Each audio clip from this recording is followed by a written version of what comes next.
Councilwoman Burrs, Yeah, tell me again on final reading or first, or you said first reading? first reading, one of my planning and zoning cases withdrew. We have since met and they meet all the requisites. And so I have to make a motion to rescind last week's approval of the withdrawal and Okay, good. place it on the agenda. And Phil, it's for next week, right? It is for whatever the body agrees to put it on for. Yes, ma'am. If they agree to put it on next week with the other. Let's do it next week because I don't know if Bridger is here. Well, the reason I'm saying we do not have any first readings this week. Well, I was just gonna, when you called to order, I know you were gonna say no first readings. You tell me where you want me to do it. There is no first reading. I want to rescind something from I tell you last. what, let's address it under February the 2nd agenda because that's where it will go on to. If that's correct, Phil, so you want to wait a week because of notice, right? Yeah, we need to at least provide a week's notice. Okay, that'll Okay. work. All right, it's 3:30. Let's go ahead and go live. Live. All right, good afternoon, ladies and gentlemen. Welcome to our Tuesday, January the 26th council agenda session. I now call this meeting to order. Could I have approval of the minutes, please? Move to approve. Second. All right, with no objection from the council, the minutes will stand as recorded. This afternoon, we have one ordinance under final reading from last week. Any questions or comments on that? If not, we'll move on to resolutions. Madam Clerk, would you read 7B, please? A resolution authorizing the Chief Information Officer to enter into a 5-year agreement with Ron Turley Associates, Inc. for cloud-hosted fleet maintenance software and support to be used by the City Fleet Services Department for an amount not to exceed $204,485. All right, any questions or comments, concerns on this item? All right, seeing none. Under Mayor's Office, 7C, please. A resolution confirming the mayor's appointment of Dana Moody to the Historic Zoning Commission. Questions or comments? Very well. D, please. A resolution confirming the mayor's reappointments of Mark Harrison, Eric Sines, and Robert Michael Payne to the Wastewater Regulations and Appeals Board. Questions? All right, seeing none. E, please. A resolution confirming the mayor's reappointments of Anna Massey, Jamie Blanton, Brandon Bacon, John Kofel, David Hudson, and Joe Boschers to the Stormwater Regulations Board. Questions or comments, concerns? All right, seeing none, we're moving on. 7F, please. A resolution authorizing the Director of the Office of Multicultural Affairs to enter into a collaboration agreement with the company Lab to provide funding for the lead staff position of the Chattanooga KIVA program in the amount of $43,000 during fiscal year 2021, as approved by fiscal year 21 operating budget ordinance number 13558. All right. Any questions? Council, if you would pull up your purchases for this afternoon and let me know if you have any concerns, comments, questions about any of the purchase items this afternoon. There are several listed.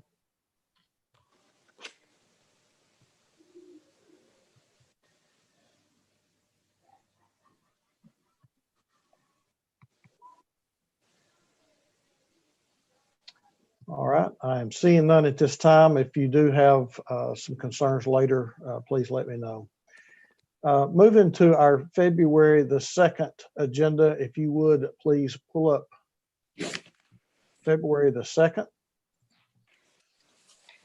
And let me know if there are any items listed here that you'd like further information on. Councilwoman Burrs. Yes, sir. I would like to rescind an action that was taken this past week and add it to the February 2nd agenda under planning and zoning. It was, I believe, B and H development. Councilman Ledford, do you have those numbers? I don't have that number in front of me. No, ma'am, Or- I do not have the numbers Bill, in do front. you have that? I can get it here if you'll give me just a moment. Well, anyway, Mr. Chair, once we get the number, I'd like to make a motion to place it back on the agenda. Okay, very well. I'd like- Councilman Ledford. Thank you, Mr. Chair. I'll go ahead and second that, but let me ask a process question to Phil. Phil, did we perform a public hearing on that? I don't know if we did, and if not, in order to qualify that requirement, do we want to place that into next week's Planning and Zoning Committee meeting? If we could have it in the Planning and Zoning Committee meeting, that would work next week. It would give an opportunity. I don't believe there was a public hearing on that one. There wasn't. Okay, There wasn't. Councilwoman Burrs, will that be okay with you? That's cool. Okay. Okay. I guess just so Mr. Bridger will be there anyway, right, next week? Yes, ma'am. Okay, just so he has notice of that. Okay. So let's get the number, the planning number, so that Councilwoman Burrs can make a motion, including the planning number, and then let's get a second on with the item number. All right, sir. If you got it. Just a second. I'll have it.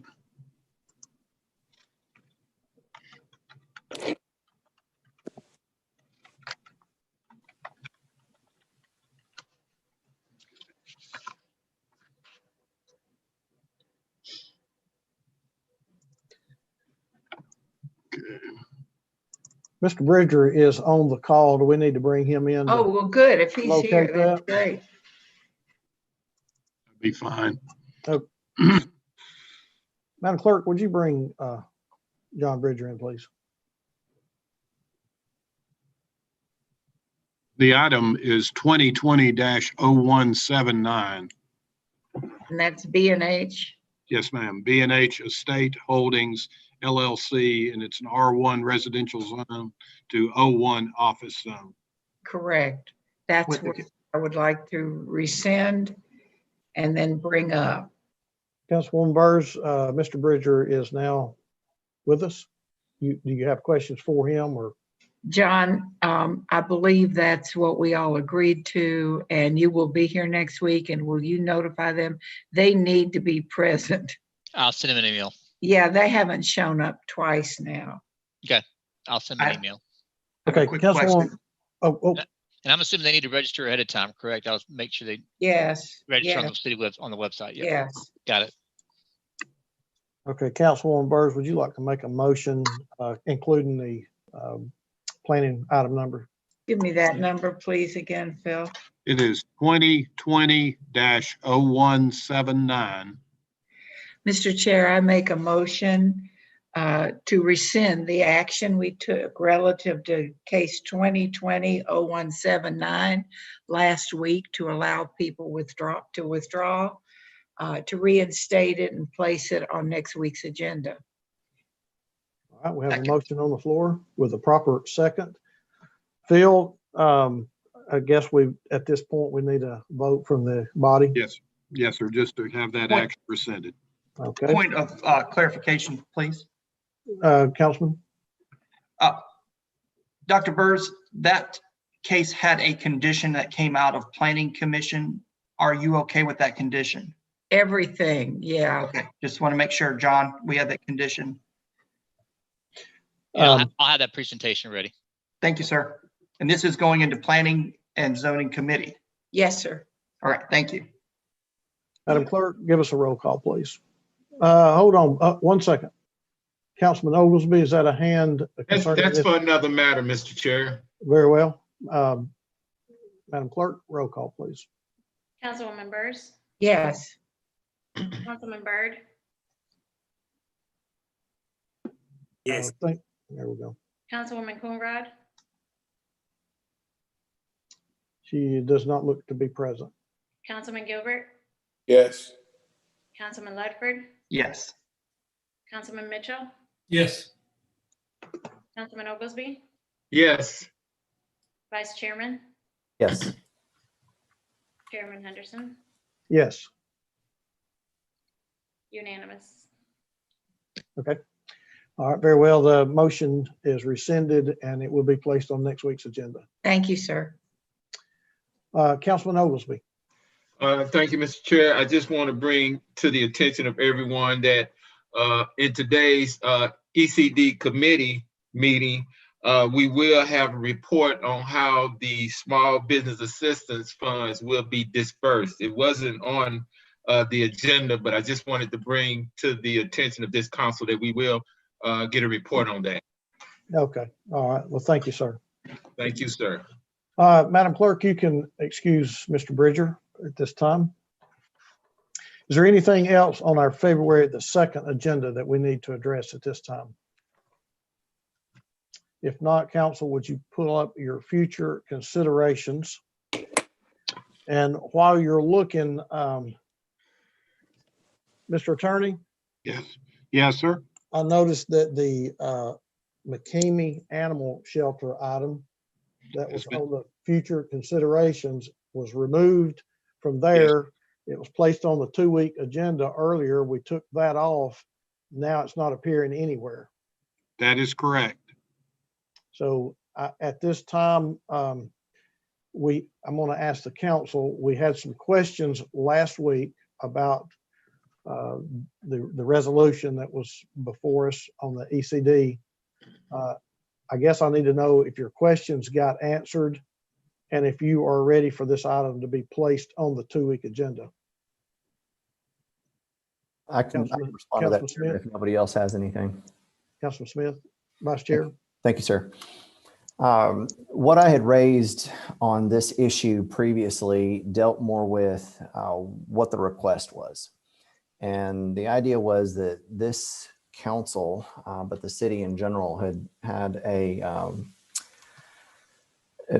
condition, so to speak, on the deed over to McCamey. And the idea was that if McCamey ever ceased doing business, that the property would revert back to the ownership of the city. And because of that clause, McCamey is not able to get funding that they want or that they need for needed improvements to the facility. Because naturally, the bank wants to use the land and the building as collateral, and they can't do that as long as the city maintains that order on the deed. So my question was simply, if McCamey ceased to operate and defaulted on the loan, what would happen to the property? And I think it's pretty clear that the property would revert to the bank, and the bank could liquidate the property in order to satisfy the loan. And that was a concern that I raised. And it wasn't that it is beyond understanding of this council or the right thing to do. I just wanted to make it clear that we understood what it was that we were agreeing to should that happen. So the right to reversion would be null and void if McCamey was to default on the loan. Just everybody needs to be aware of that more than anything else. The second issue that I had was also, and I would need possibly Ms. Sullivan, Madam Clerk, to confirm the language. I tried to find it just a minute ago and I can't find the document. But I believe the language had a hard timeline of 15 years. Naturally, if they're trying to apply for a 15-year note, then 15 years would make sense. I just had a question to confirm on that portion. Hey, Maura. Hi. I believe I'm correct in that, if I remember, that it was stated for a specific amount of time, which was 15 years. Am I right in remembering that? Do you recall? I believe it's 15. I'm calling in a lifeline to my colleague, Richard Beeland. It is length of the loan. He is sharing with me, and it is 15. He just verified. Yes, 15 years. Is the language as such that it is length of the loan or 15-year max. And the reason I ask is if McCamey is fortunate enough to pay it off, say in 10 years, then the reversion should go back into effect immediately, in my opinion, as opposed to waiting the full 15 years.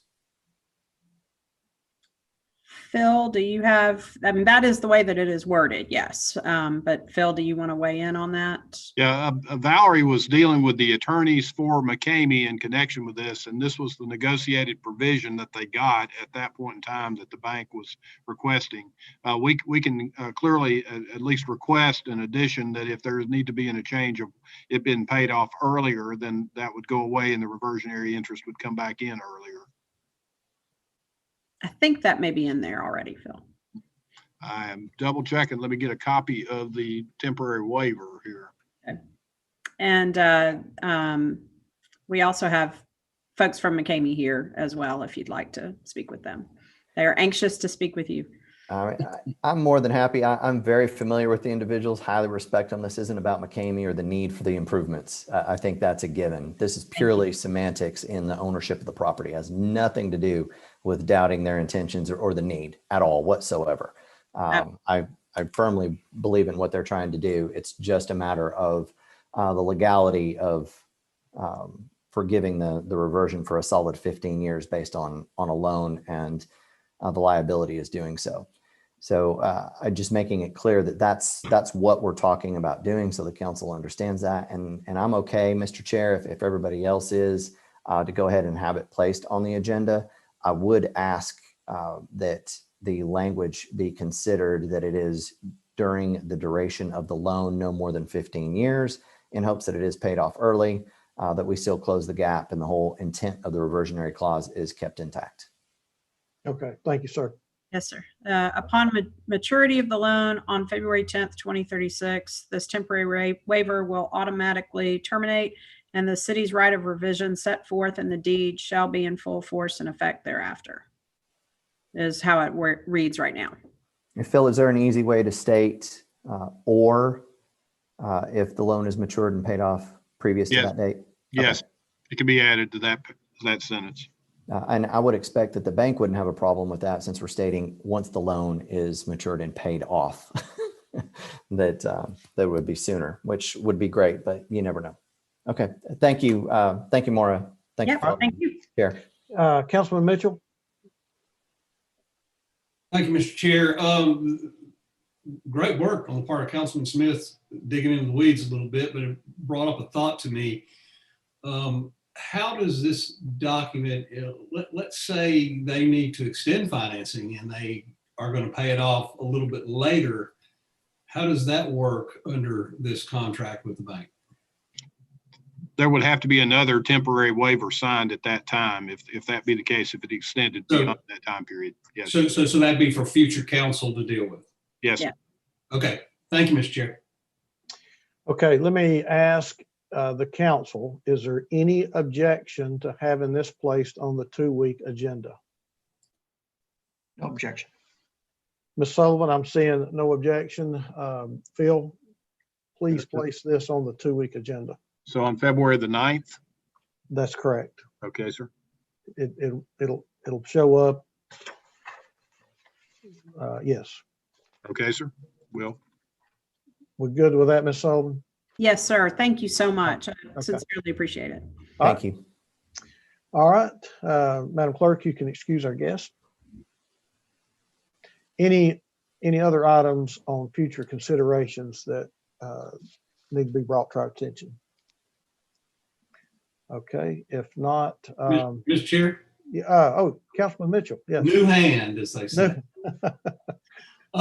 Future considerations, I'm going to bring this up in the committee meeting and let Bill Payne talk about it a little bit, but under Public Works and future considerations, you'll see the second bullet point about a reinstatement of contract contingency.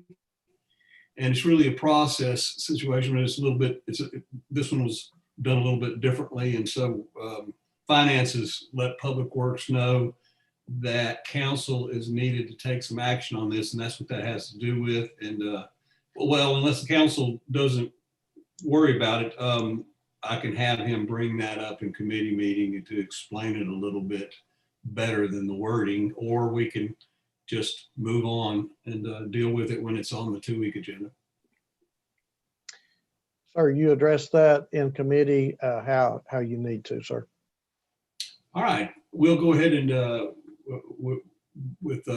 know we're busy today, but it won't take long. Thank you, Okay. Mr. Chair. Yeah, sure. Councilman Oglesby?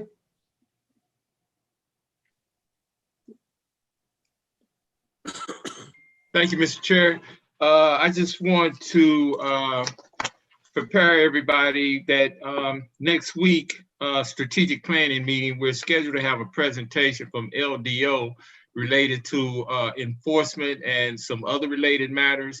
And I had requested last week that if you had some specific questions that you wanted them to address, if you would get that to me so I can forward it to them so we can be prepared to answer those questions next week. So just want to bring that back to everyone's attention. I think Okay. Councilman Gilbert, yeah. All right, Councilman Gilbert? Yeah, I asked Nicole to send everything to all council so they can look at it for next week on some of their wish lists from Dallas and his partners. Okay. Okay, All right, very good. excellent. All right, anything else under future considerations that we need to discuss at this time? Future considerations. All right, we do have a departmental report this afternoon from CDOT, as well as 4 committees that we need to work through this afternoon. I want you to work efficiently but effectively. I would ask that we move youth and family development after economic and community development. So we'll go with Public Works and Transportation Committee, Public Safety Committee, Economic and Community Development Committee, and then Youth and Family Development Committee. So at this time, I'm going to ask our CDOT Director, Mr. Blythe Bailey. I'm looking for him. Madam Chair, would you bring Blythe Bailey in, please, for our departmental report? Mr. Chair, we'll be glad to just run right into Public Works and Transportation and continue with CDOT's business on the 2-week agenda also when he is done with his report. Soon as he's done, sir, the chair is yours. Thank you. Mr. Bailey? Yes, sir. Mr. Councilman, can you hear me? I can. Good afternoon. Good afternoon. Thank you all for the opportunity. Please speak up if you find you can't hear me. I'm just going to say a couple of remarks, and Katie Snyder, our chief engineer, is going to give the majority of our presentation today. A lot of times we get excited about shiny projects like greenway projects that connect neighborhoods, or technology projects that help us build a smarter city. I think it's important to keep our work grounded. And one of the things I like to say is that if you're someone that gets excited about solar panels on your house, you have to also make sure your roof is solid and your siding is well painted. Today's department is about the equivalent in transportation of our roof and our siding, what we refer to as our transportation assets. First thing you're probably thinking of is paving. Of course, we pave our streets. We're thankful for the steady emphasis over the years and the increasing funding year after year that we've dedicated to paving. We've also put in some new tools that we're really excited about. One that you recently approved called Asphalt Rejuvenation, which is built to be a cost-effective way to extend the life of our streets. We're also responsible for dozens of city bridges and slopes that support our roads throughout the city. We group all of these existing structures, including our roads, into the category of transportation assets. Several years ago, we increased our focus on assets, and recently, I think we've emphasized that commitment with the hiring of Katie as our new chief engineer. Katie came to us several years ago with a background in heavy infrastructure, both as a consultant and with TVA. She's been extremely valuable. She's given a presentation to you all before, so you probably remember Katie in her previous role as a project manager. She has an incredible technical expertise and an incredible work ethic. Voluntarily, several years ago, she began a bridge maintenance program that we did not have in the city prior to that, where we collect our data that we get from TDOT and try to plan ahead to make sure that we do the best that we can in the management of our bridges. So with all that being said, Katie's going to share her screen and give a presentation on our transportation assets. Thank you, Blythe, for that introduction. Let's make sure we are good to go. Is everybody seeing my screen? It should be a nice picture of a project we just recently finished, 26th Street. That is a great example of a complete street. We've got spots for pedestrians, we've got places for parking, we've got a nice wide shared use path for bikes. All modes of transportation can use this road. But who is the Complete Streets Division? We've got engineers, we've got project managers, we've got an inspector, we have designers as well on our team. And while our group does more than just asset management, that's what I'm here to talk about today. What are our transportation assets? Well, I sort of ran through this a few minutes ago. The ones we tend to think of a little more are those hard infrastructure assets. We've got sidewalks, bridges, pavements, and then the slopes that are both above and below our roadways. What kind of assets are we looking at? Well, we have 500 miles of sidewalks in the city. We have a number of slopes. Chattanooga is a very geologically exciting place to be. We've got steep slopes, gentle slopes. We've got a lot of water features. We have a lot of rail lines that our roadways may be sitting above with slopes down to them. I would estimate 20 slopes, plus we also have a number of retaining walls that we have to monitor and make sure are safe. Pavement, you've heard this number before, about 2,400 lane miles of pavement. And as far as our bridge asset, we have about 87 structures that we are responsible for. Starting off with slopes, a lot of you are familiar with the Lake Resort Drive slope, and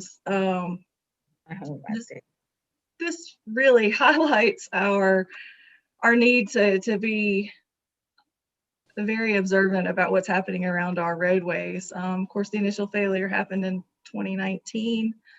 We thought we were going to get FEMA funding. It turned out we were actually eligible for Federal Highways Emergency Relief Funding, which is a completely different system of funding. We put in a temporary repair in May of 20, and that's what this picture in the top corner shows. It looks great, but I need to emphasize that that is only a temporary repair.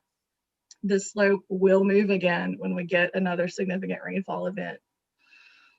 We finally were approved by FHWA to do a permanent repair in October of 2020, and that repair is going to be a bridge. We expect to get construction underway this fall, and that's really driven by some federal funding constraints that we have to function within. In the interim, we are maintaining inspections out there. We monitor the forecasts. If we've got a huge rainfall event coming, we do a pre-inspection, and then we do a post-inspection just to ensure everything is fine. Our pavement, which I understand is a very hot topic right now, and has always been very important to CDOT. We are in the process of developing our pavement transportation asset management plan. And this comprehensive plan is first giving us a full survey of our street network. It will let us know the condition of every street that is a city responsibility. Just a reminder, we have a number of roadstar cities that are state routes, and the state is responsible for maintaining those roadways. So we're specifically talking about city-owned and city-responsible roadways. The TAMP gives us updated data, and with that, we will be able to develop a strategy for addressing the paving backlog that we have, while also trying to keep the things that are good, good, so nothing gets worse.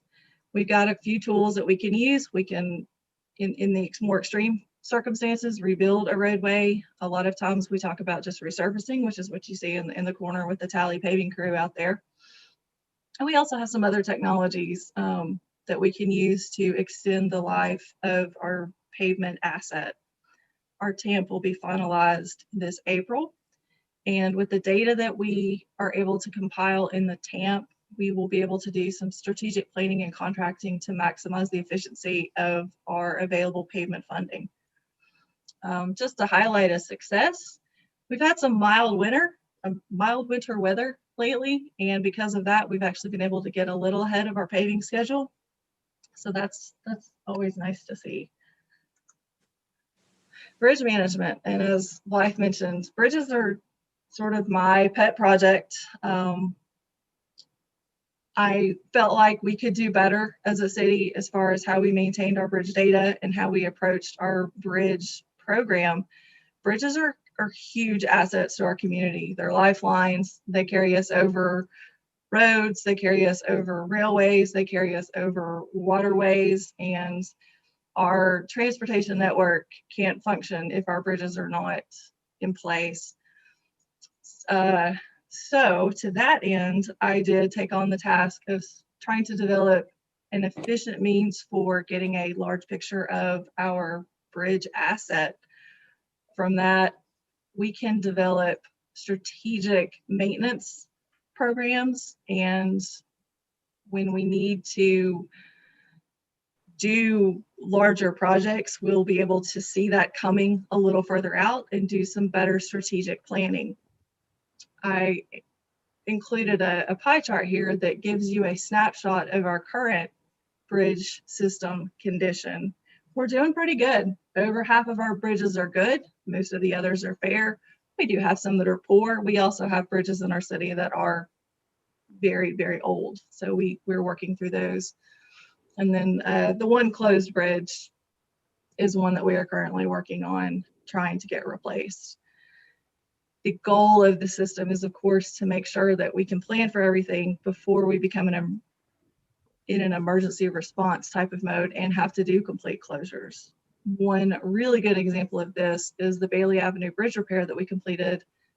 I guess it was late summer it was completed. We identified through looking at the data that we had received from TDOT in our inspection reports that there was a deteriorating condition out there. And before it got to the point where we needed to take traffic off the structure, which is a major transportation line into and out of the city, we were able to get in there, do repair, save, of course, a lot of money, because to repair a bridge is a lot less expensive than it is to replace one. So we were able to get in here, and what was really neat about this project is we actually lifted each end of the bridge up to pull out the old bearings and put new ones in without any disruption to traffic. So from an engineering standpoint, it was kind of an exciting project. So what are we looking at going ahead? My goal is to develop a more proactive transportation asset management program with Pavement. Again, that's going to rely heavily on the TAMP. It will be data-driven resurfacing schedules, maintenance programs, and the more strategic we are, the better prices we can get with our contracting and make our dollars go further. For bridge management and maintenance, it's the same thing. We have this comprehensive inventory now. It is changing about every 2 years. Each bridge gets inspected by TDOT, so we get new data that we have to run through and look at and analyze, and we'll have to adjust our plan accordingly. Our maintenance program, when you know what you have, you can be, again, more strategic with how you approach your maintenance items. So we can group things together, get one contractor to handle 5 or 6 bridges. It's just a lot more efficient. And then also allows for good long-term planning, because like I said before, I mean, bridges can be expensive to deal with. So if we know we're facing a bridge replacement in 10 years, we can begin to look for additional federal funding opportunities and start getting it on our radar for how to address it. And then with our slopes and our retaining walls, this is really a bedding program that I would like to see our department develop. We have some great collaboration with the GIS group in the city, and they have developed a great map that identifies steep slopes within the city. And so we want to take that data, look at it, how it relates to each roadway. What can we do in those locations to be proactive in terms of monitoring? There's a full array of monitoring instrumentation you can do on slopes. And then we also learned, going back to Lake Resort Drive, if we had had slope monitoring in place, it might have made the process of approval a little less lengthy. They want to see data when you're trying to get emergency dollars. And again, as with bridges, major slope repairs and major slope issues can be very costly repairs. So if we can monitor slopes and see that we have things coming, you know, so to speak, down the pipeline, then we can plan for it and be better prepared to respond if we need to. I tried to keep it short. I know you guys have full schedule.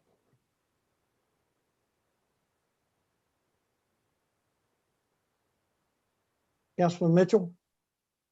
Thank you, Mr. Chair.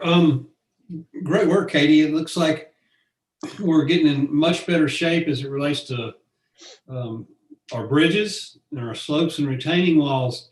As it relates to complete pavement, the TAMP, we're doing one this year, so let's call it 2021 because it's finished in 2021. I believe the last one that was done before that was 2012 or 13. Mm-hmm.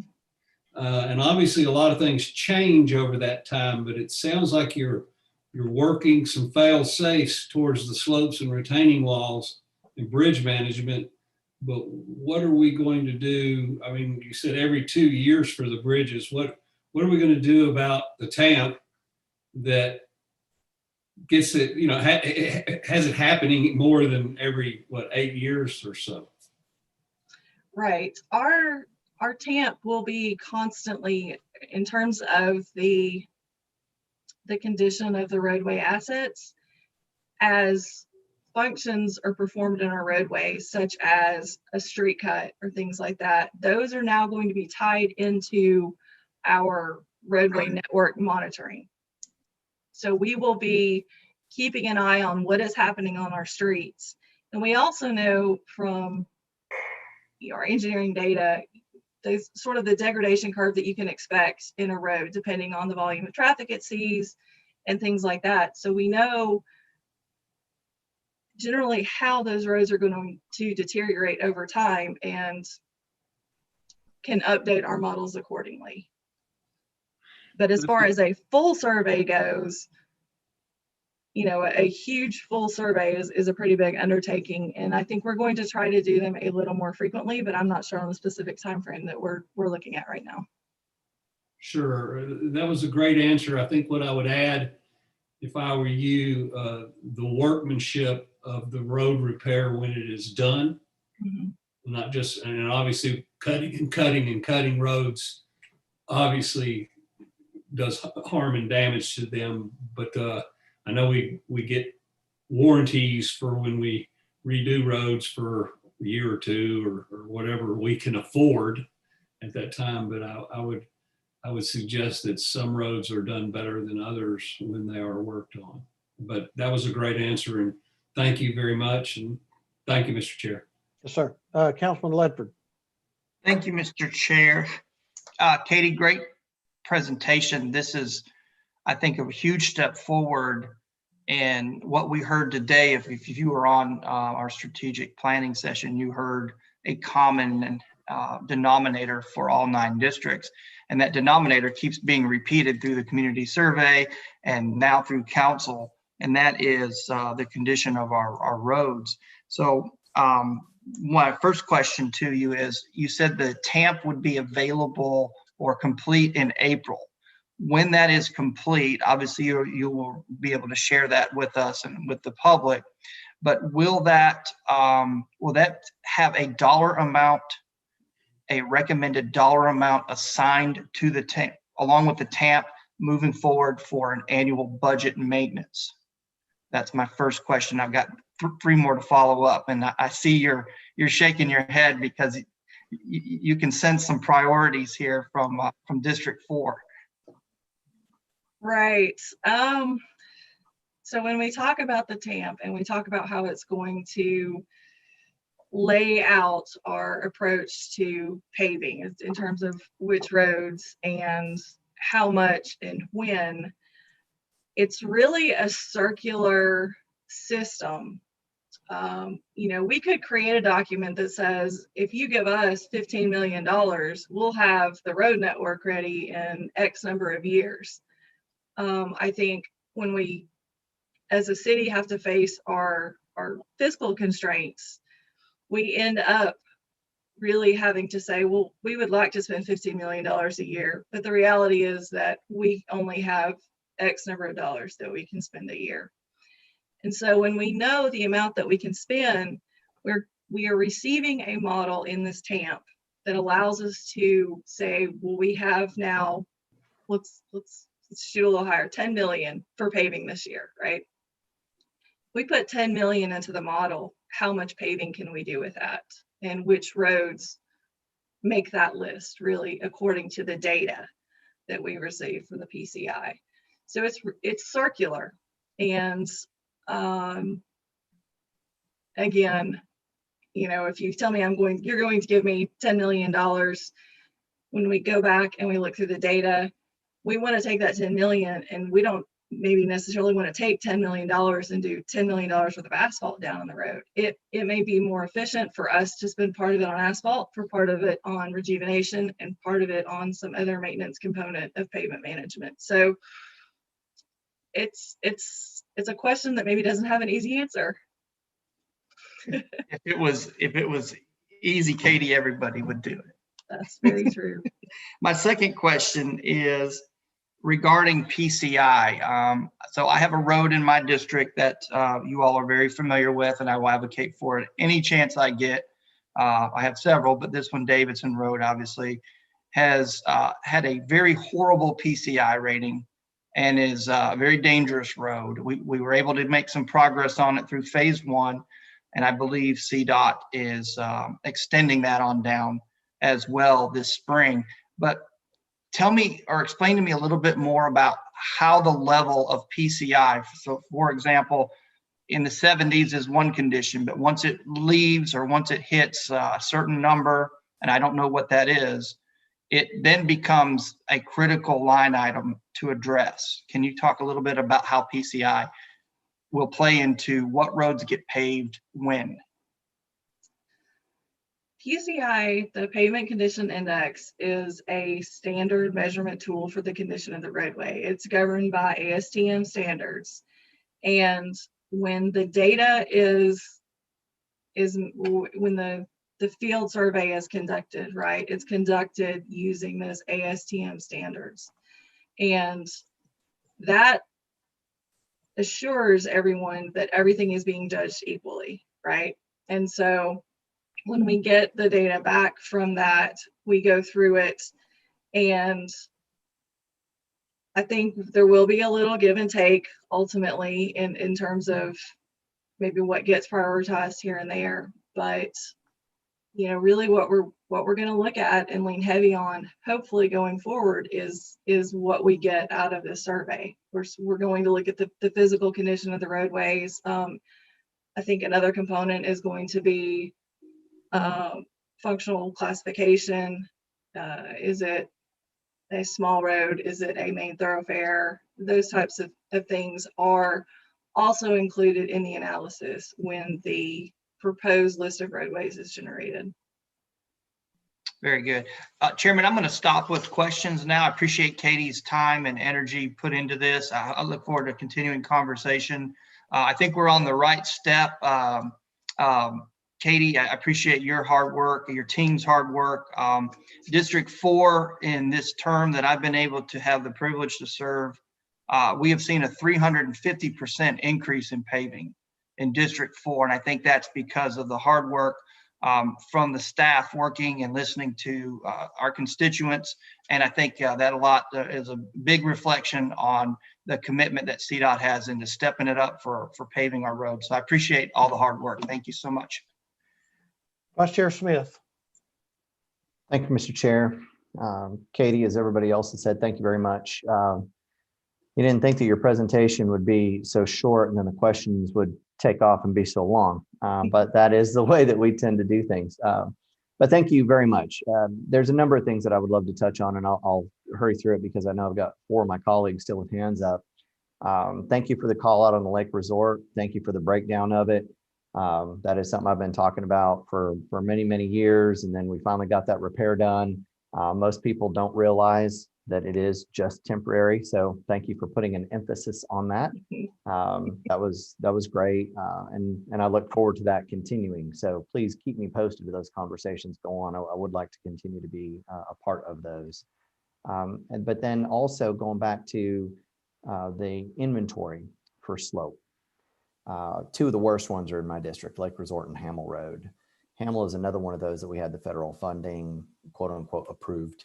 And we've yet to even begin work on that one as far as really planning or putting anything on paper. So I would love to hear a little bit more about how far along we are in the inventory and how close we are to getting some of these others addressed.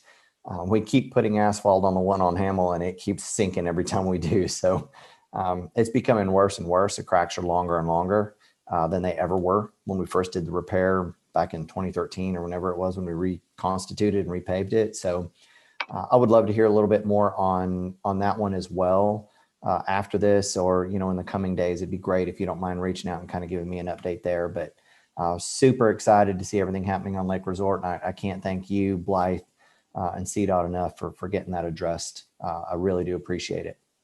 Thank you. Thank you, Mr. Chair. All right, Councilman Mitchell, can you say, let me go to Councilwoman Burrs and Councilwoman Gilbert first, if you don't mind. Councilwoman Burrs. You're muted, ma'am.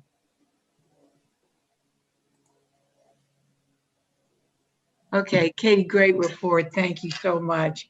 I know you're going to expect this question coming. Bridges, Standard for Gap Bridge. We keep getting updates, and I see something supposed to start in 2021, and yet I don't see anything up here again. What are your thoughts about this? It's been about 4 years now, and it's turned into a social hazard now. Standard for Gap Bridge is a great example of why we need a proactive monitoring program for our structures. It seemed to suddenly come about that we needed to close it immediately, and those are definitely not the experiences we want to have in our department and in the city. It is currently in right-of-way phase, and while it maybe seems counterintuitive that we need right-of-way to replace a structure like Standard for Gap Bridge, we have new standards that we have to design to now. There are some floodway considerations that have to be taken into account, and because of that, we actually have to adjust the slopes on the approaches to the bridge, and so there's right-of-way considerations that have to be done. We have to get some slope easements. Additionally, let me remind everyone that this is one of our federally funded projects through the TDOT local programs. And when we pursue projects through the federal process, it inevitably takes longer. There's a specific system of steps and phases that we have to move through on those projects. And Standard for Gap is finally in right-of-way phase. And hopefully our right-of-way phase will move at the absolute most efficient pace it possibly can. And once all of the easements have been filed with the Register of Deeds office and all the transactions are complete, then TDOT will issue us the notice to proceed for construction phase, and we will be able to advertise this project and get it going. And currently we are shooting for doing that this year. Do you have any idea when? And the reason I'm saying that is my constituents have been hearing that for a while now. And I understand what you're saying. It sounds like so much bureaucratic gobbledygook to them. It's a lot. They really are interested in some kind of time when they can exhale again. There have been some real other problems because it's laid dormant. So we don't have to go on here, but offline, please, that's not an idle suggestion. If we could get something in writing, if you and I could talk, we need to do something now. The people deserve that, especially when they see all of the other work going on bridges and stuff. And we're still getting the patter. So if you would, please, I'd appreciate it. Thank you, Mr. Chair. Councilman Gilbert and Councilman Ledford, is that an old hand or? Old hand, sir, sorry. Okay, Councilman Gilbert. Thank you, Chair. Katie, I was checking on the Charlotte Road between Airport and Jersey. There are 2 bridges there and also the road itself. Is there any plans in the future, or I mean our future, the next year or so, to start doing something with that particular area? Yes, in fact, that is also one of our federal projects, federally funded projects. And we completed in fall of 20 the necessary environmental document to pursue that project, which would include replacement of those bridge structures, resurfacing and corridor improvements through that area. And right now, we are scheduled to get our next phase of funding through the federal program in fiscal year 23. And when we receive that funding, we will begin the final design work on that corridor, including those bridges and all of the pavements, markings, the surfaces, everything. As soon as we can get through that process, we will be seeking construction funding in the next phase of federal funding. That is the 23, the Transportation Improvement Program. We'll ask for that money for construction of that in that phasing. We are also constantly monitoring opportunities for other federal funding. And because this project has already been through its environmental review process, already has an approved environmental document, it's well positioned to get to move a little faster if we can get more money. But yes, that is one that is near and dear to my heart. I was a project manager on that one. It was one of the first ones I got when I joined CDOT and got that NEPA document completed. Okay, just please keep me updated. I appreciate it. Thank you. All right, Katie, could you go ahead and take your screen down? That way we can see everybody. Mr. Bailey, I guess you couldn't tell, but transportation, road paving, bridge repair is extremely important to this council. Thank you for your time this afternoon, Katie. Great job, great presentation. Councilman Mitchell. Mr. Chair, Yep. I'm sorry to interrupt. I couldn't raise my hand. I just had one more thing real quick before we dismiss Sure. Katie and Blythe. Okay. I just like to go on record saying I second Katie's motion for the 15 million in paving and a timeline to get it all done. Okay. Okay. Thank you for putting that out there, Katie. Well played. All right, Councilman Mitchell, I'm now turning the floor over to you if you want to take us to Transportation Committee, sir. Thank you, Mr. Chair. Can I get approval of minutes? Move to approve. Anybody against that? Well, that's a good start. All right. Hey, Blythe, how you doing? Good, Mr. Chairman. We're gonna move into transportation ordinance on first reading for February 2nd. Madam Clerk, please read 6A. An ordinance closing and abandoning the eastern right-of-way of the 300 block of Tucker Street as detailed on the attached map, subject to certain conditions. I don't see any questions, but I have one. Mr. Bailey, it is District 2. The area is right along Tucker that we are going to abandon. Have we had any discussions with the owners or the potential new owners of this property about sidewalks or anything?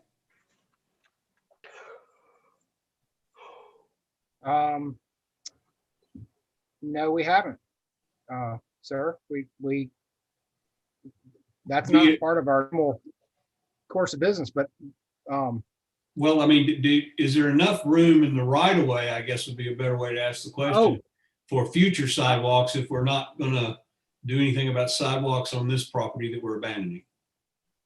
yes, sir. I thank you for that clarification. There's an exhibit on the materials in the agenda that clarifies. You can sort of see as Tucker Street comes up the hill, the right of way is extra wide, and it gets closer and closer to a standard width as you approach the intersection to the north. And so we are retaining a 50-foot right-of-way, which is a city standard and does provide plenty of room for a neighborhood street like this to have a sidewalk built on it some point in the future. Good. I thought that's what I saw. I just wanted to confirm that. Thank you. All right. Seeing no other questions, let's go to 6B. An ordinance establishing an easement across city-owned real property located at 1210 Mercer Street for the construction of a public right-of-way within the easement. I see no questions. We'll go ahead and move to resolutions. 7H, please. A resolution authorizing the administrator for the Department of Transportation to enter into a partnership agreement, project number T21004809, with EMJ Corporation for the River Rock project located at 100 East 4th Street, and to accept a contribution of $45,535.14 towards the cost of 18 modern light fixtures, including installation and wiring. I have no questions. I'm good. All right, then. That sounds good. Anybody have any other business for Mr. Bailey? Mr. Gilbert, Councilman Gilbert. Yeah, just real briefly, Chair. Vi, where are we with the Wilcox sidewalks? Councilman, I'll get an update from our project manager on that as soon as I get out of here. I was under the impression that we had started the project certainly in the vicinity. Whether we're actually on Wilcox or not, I'm not sure, but I'll find out what the schedule is, sir. I appreciate it. Thank you. Thank you, Councilman. All right, I don't see anything else, Mr. Bailey. Thank you for everything you're doing. Thank you, sir. Okay, we'll now move to Public Works. I guess we need to bring in Mr. Payne.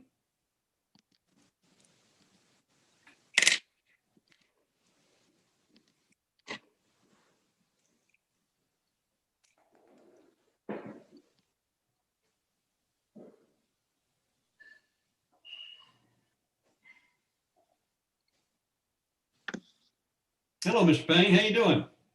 Good afternoon. I'm doing well. Good, good. Let's go ahead and go through the agenda first, and then we'll get to the couple of other things that you have promised us for today. Let's start with resolutions today. Please read 7G.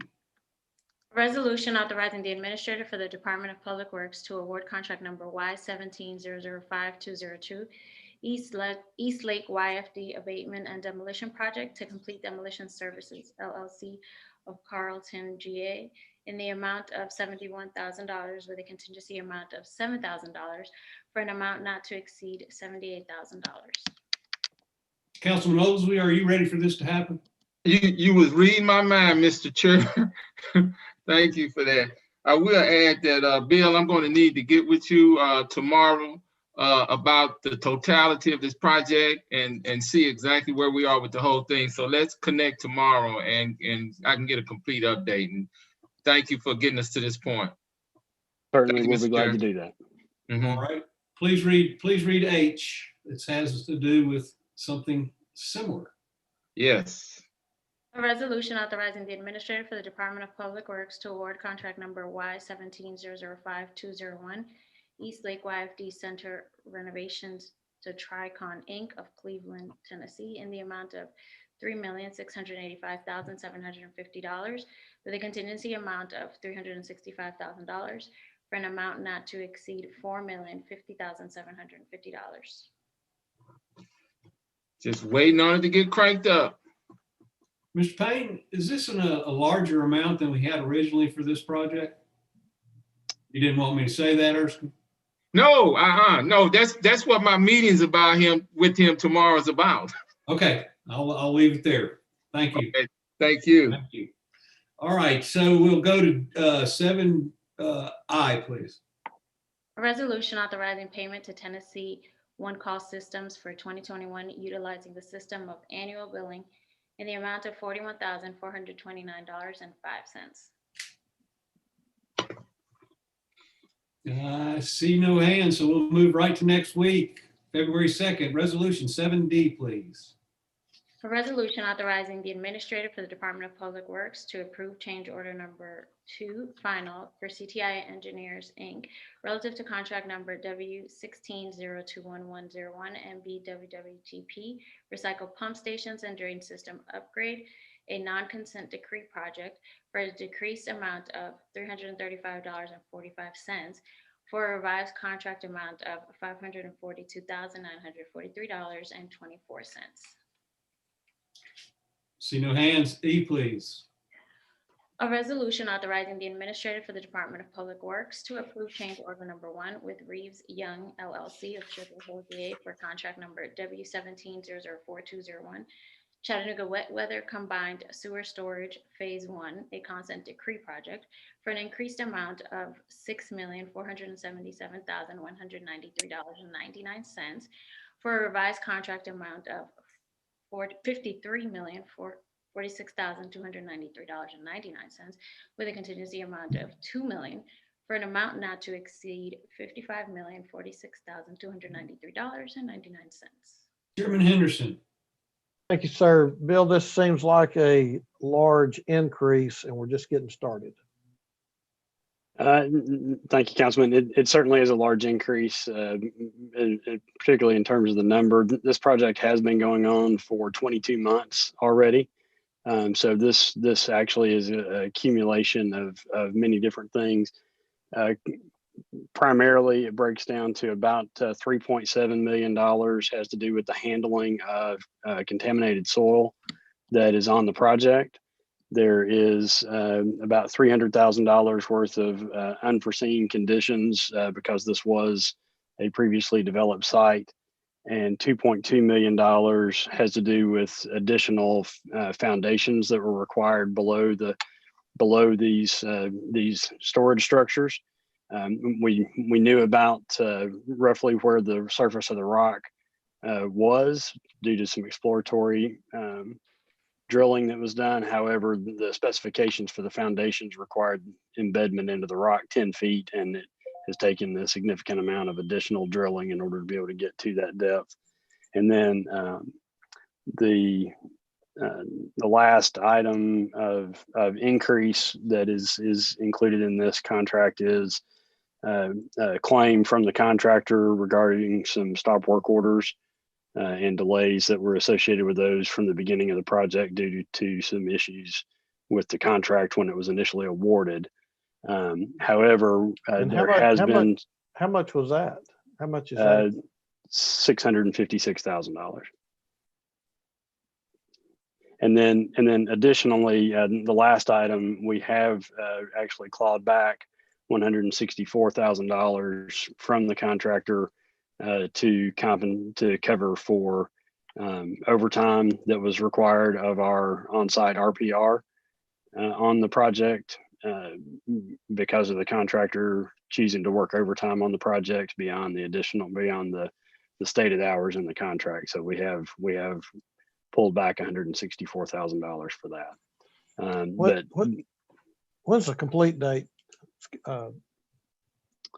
The completion date is later this year. The first of the structures is scheduled to come online this spring, and the others will be later this year. There are three. This is the Ham Road facility, and so this is where we've got three different facilities that are there. So they're staggered and coming on board at different times. Okay. Pretty big increases. Thank you, Mr. Chair. Okay, thank you. All right, we'll seeing no more hands. I see Councilman Henderson's hand still. Let me get that down. Could you please read F?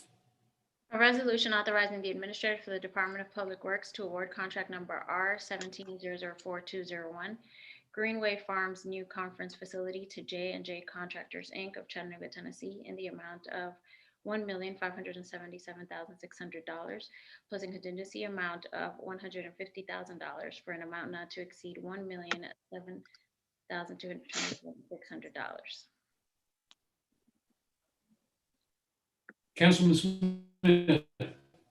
Thank you, Mr. Chair. This is a project I think we first started talking about 2 or 3 years ago, and we've slowly been able to build up some capital in the budget for it. So first, great appreciation and thanks to the administration for working with me over the last few years to get this project funded. Every time we thought we had to go, something would change, and it was usually the cost of building it, and then there are other issues surrounding change in plans and things of that nature. So Bill, you and your team, the administration, thank you for not letting this just go through all the complications and keep pushing through until we actually came to a project that I think we can all be really proud of. Super excited about it. So thank you very, very much for getting to this. And I cannot wait to put a shovel in the ground. Thank you, sir. Thank you, Sure. Councilman. And it is a great project, and a lot more people than just people that live in District 3 use this property. So congratulations on your success. I don't know how you feel about when things are taking too long, but good work, good work. G, please.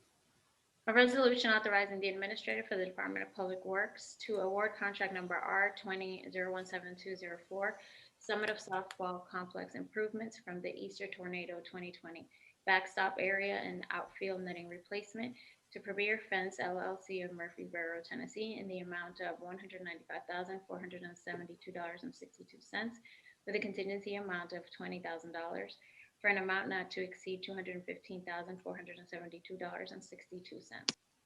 Councilman Ledford.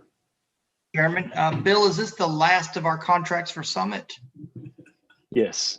I thought that it was. Well, first of all, thank you again for staying with the complex, and the way that the contracts were broken out, I think was again a perfect example of how we create equitable opportunities to do business with the city. So thank you for your hard work. Thank you, Chairman.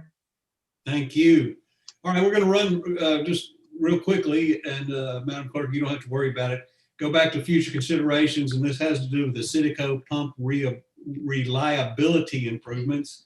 It's a reinstatement of contract contingency amount of $400,000. Mr. Payne, quickly, can you just explain that a little bit?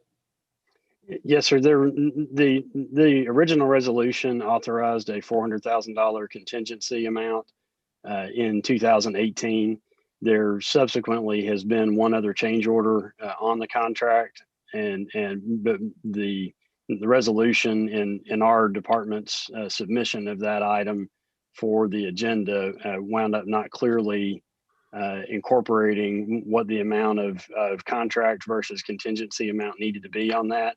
And so we are now approaching the end of the contract, but there are some invoices from the contractor that we are needing to clarify that wording. And it ultimately, when the last change order was put through, it revolves around how this $400,000 of contingency was accounted for in that change order resolution. And because it was not stated in there, it's not currently available for us to be able to utilize it for paying these invoices to the contractor. So for that reason, we're needing to go ahead and move ahead with this change order. There will ultimately be a final change order that will reconcile all the quantities that'll be coming soon in the next several weeks and months, but we need to make sure that we pay our bills timely. We anticipate that final change order is going to result in an overall decrease. So to that particular contract, but right now we're needing to correct this clerical issue in the resolution wording so we can pay our current bills. Good catch. Any questions? I see none. That being the case, I believe. Councilman, Councilman. if I may just quickly, I wanted to correct one number that I gave in response to Councilman Henderson's question about the change order on the other project. When he had asked the amount on the claims, I misspoke and said it was $656,000. It was only $356,000. So I apologize for the error in giving that number. So just wanted to make sure and say that so the whole council could hear that the actual amount was lower. Chairman, had you already taken your heartburn medicine or something? Are you okay about that? I'm getting over it. Thank you. All right, thank you very much. Okay, Councilperson Coonrod had asked for some specifics about the consent decree, and I believe you have something for us, Mr. Payne, about that. I do. If I could ask the clerk to bring in Jeff Rose. Jeff is our director of our Waste Resources Division. I'll be glad to make a few opening comments while he comes in and gets set up. Have at it. As you stated, and as Councilwoman Coonrod had requested, specifically related to some consent decree work that is to address some chronic sanitary sewer overflows that are occurring in her district. Most of those are in the Shallowford Road, Tally Road area, in the Dalewood neighborhood. And those particular areas, we wanted to address those today. I know that there are a lot of pieces that happen within the consent decree, and a lot of times the problems that are causing those are a result of needing to create more capacity in other existing lines. And so I wanted Jeff is here and has prepared some good information that is very specific to these particular areas and the way that we have been able to already address creating some capacity and plans that we have for creating the remaining capacity that's needed in order to be able to correct those overflows. So with that, Jeff Rose is our director of wastewater. So I'll turn it over to Jeff. Okay, thanks, Bill. I'm going to share my screen now, and we'll see if I can pull up this presentation. And let me put it in presentation mode. Okay, so we have done many updates on our consent decrees, you know, and generally we look at the big picture mostly. And because Councilwoman Coonrod asked for some details about District 9, we thought, well, this is a good opportunity to focus down a little bit on some things we're doing in neighborhoods. And this is very similar to the things we're doing all around town. So it seemed like a good opportunity for that. If we have time, and we'll see, we have a few of the big overall status slides that we normally show. And then we have a new website we're working on for our Clear Chattanooga. It's our public facing that accounts, has all of our EPA documentation in it. So that's what we're looking at today. Now this is a busy slide, and it's a big map of the entire area. And what this shows is our chronic SSOs and the projects we have to eliminate those SSOs. Chronic means they happen more than 5 times a year. SSO is obviously sanitary sewer overflow. So as you look around this map, you see different areas all around the town where these red spots are. And the projects are noted under each one.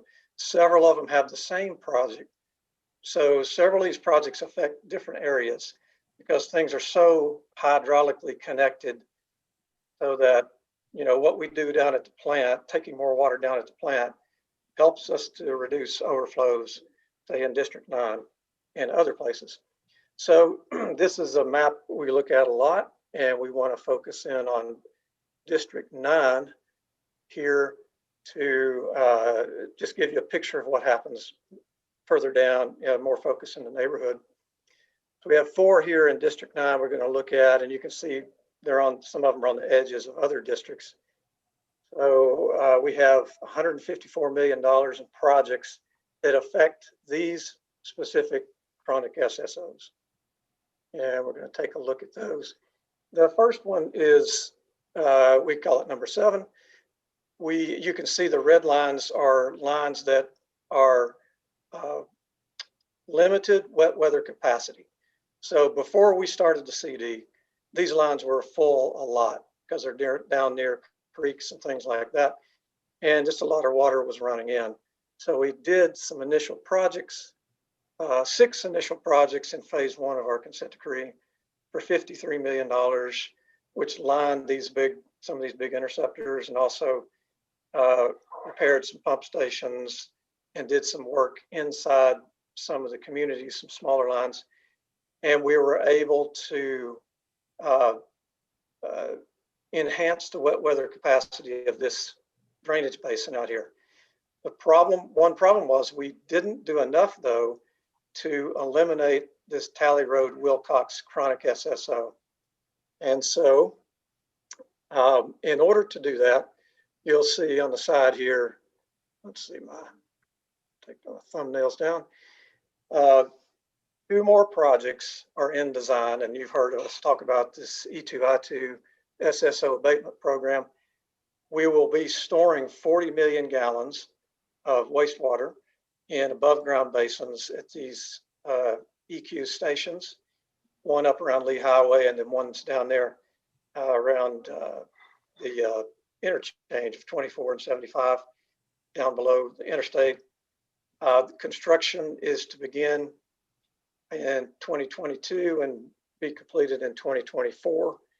That's our Ham Road storage site is 30 million gallons. So you can tell these are big, big basins.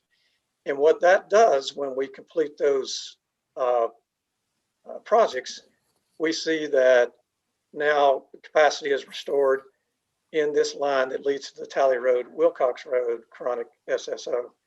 So now that will no longer be a chronic SSO after all these projects are completed. And we also have some more downstream projects in design that will further enhance capacity to this area. So that's what we talk about. Things are hydraulically interconnected. In order to fix that one SSO, chronic SSO, we've got to do all these pieces to allow that water to move through the system. Well, there's another one here at Shallowford Road that we're working on in District 9. And this one is more of a local area drainage basin where we're going to go into this drainage basin and we're call it South Chick Creek 9 sewer improvements. We do some SSES work, which is an evaluation study of the sewer to see what needs to be done. And then we plan it and design it and bid it out and get the project done. When that one's done, this chronic overflow also goes away. There's one thing that I'll point out on that particular slide, Jeff, is, and for the council to note, is that in the blue box, it says that this is CD phase 2, and just making sure from the council's perspective, the consent decree was broken into 2 phases, and there were some priority subbasins that were specifically had to be in phase 1 as a result of EPA and the Department of Justice's consent decree. And so I know that a lot of times whenever we look at certain things, we see, for example, is it a smaller area and what's the impact, and why can't we go ahead and work on these small pieces? And part of that has to do with the city has had to focus our available financing and funding on the areas of phase 1. And so now that we are in phase 2 of the consent decree, we're working actively and very hard on those pieces. So much of that work that we saw on the earlier slide was part of what was in phase 1 and was necessary because of the way that consent decree was structured. So in order to make that capacity. So just wanted to make sure and put that piece together because the consent decree does dictate some of the timing on certain projects. So right. Thanks, Jeff. Yeah, thanks, Phil. Okay, so that one is in spring 22. This project is another chronic SSO on Wilcox Boulevard. We have this is one city is generally doing in-house, and we're doing our own investigation. We fixed this one at one time and it came back, and we found it was because there was some concrete debris that was in the line. And it turns out that it's old concrete line, so it's deteriorating. And so there's one spot in this line that it builds up and causes overflows. So we thought we had it fixed. We went back and said, okay, we're going to have to do more work here to fix this line. So we will do more of our own study, and then we'll use our in-house contract to line some of this old pipe in this smaller area. And then that chronic overflow will go away. One more here we want to talk about is South Kelly Street. Now this is over, you can see 24 runs through here and Highway 27. And this was one of our phase 1 projects where we did some rehab in this green area. And as we did those projects, we completed those 2 projects for $6.4 million in 2018.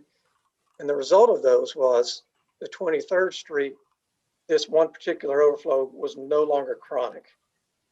We still have some overflows in the area, but that one did not happen more than 5 times a year.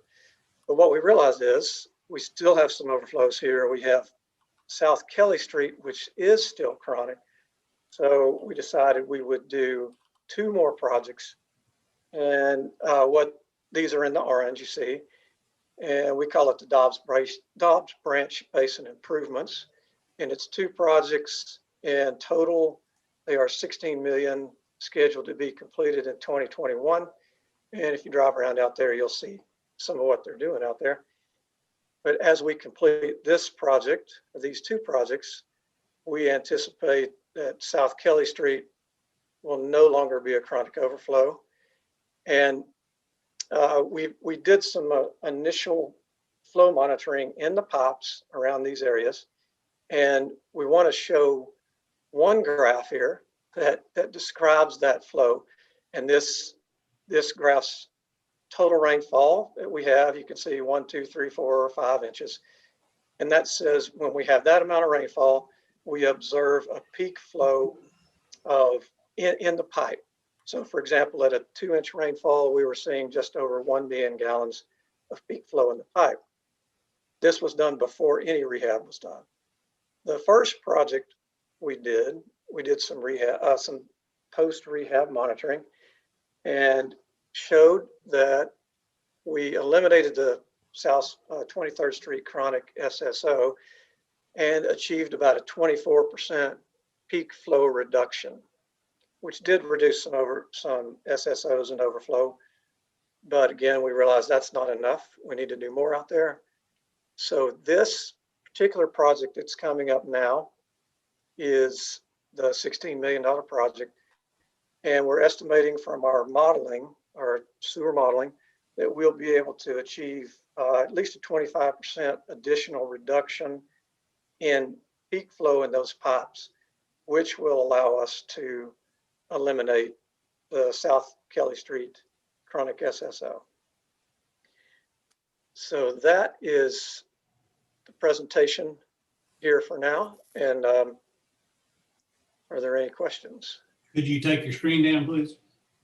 Sure.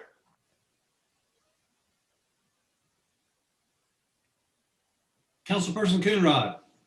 Thank you, Chair. Thanks so much for the presentation, Jeff.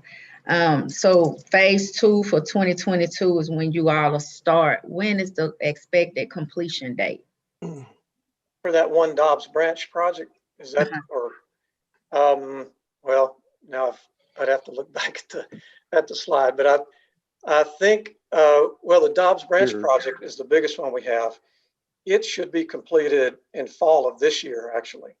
So that's the one we're looking to eliminate, the South Kelly Street, and more of those overflows in that area. Okay. So I believe actually 2021. And I believe the E2I2 project was shown as construction between 2022 and 2024. So that may have been Councilwoman what you were referencing. I see. Right. Yep. Down at the one off of Lee Highway, and then the one down below the interstate there. Those we're working on a project to design those and putting money away for them. And 2024 is the anticipated time frame on that. Okay. All right. Okay, thank you. Any more questions of Jeff or Bill? Okay, if not, I'm going to do something that I'm been prone to do over the last few years.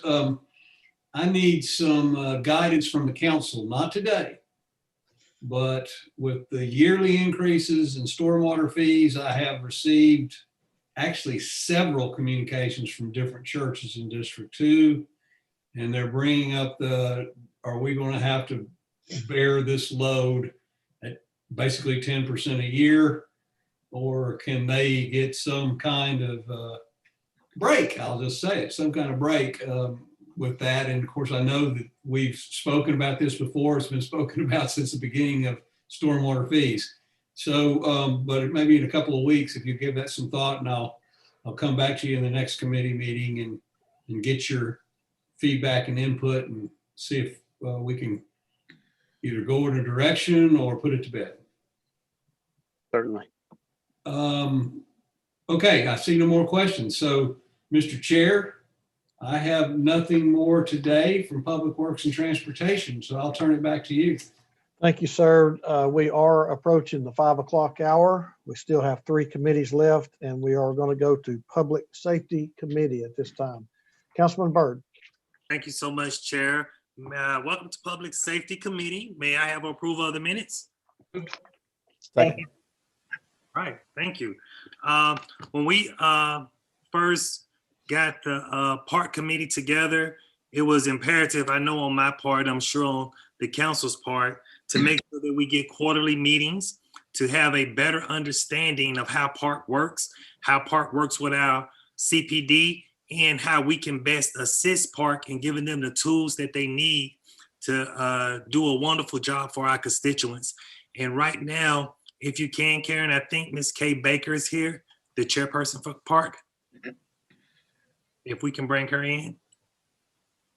And sorry, I'm losing my voice. I've been playing with the kids. Hey, Ms. Kay, how are you doing? Good, thanks. Hey, welcome to Public Safety Committee meeting. And I hear you have a very intensive quarterly report for us today.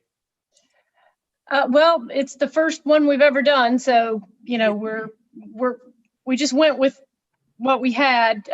We can certainly make adjustments if the council would prefer the statistics in any different way. Does everybody have a copy of it?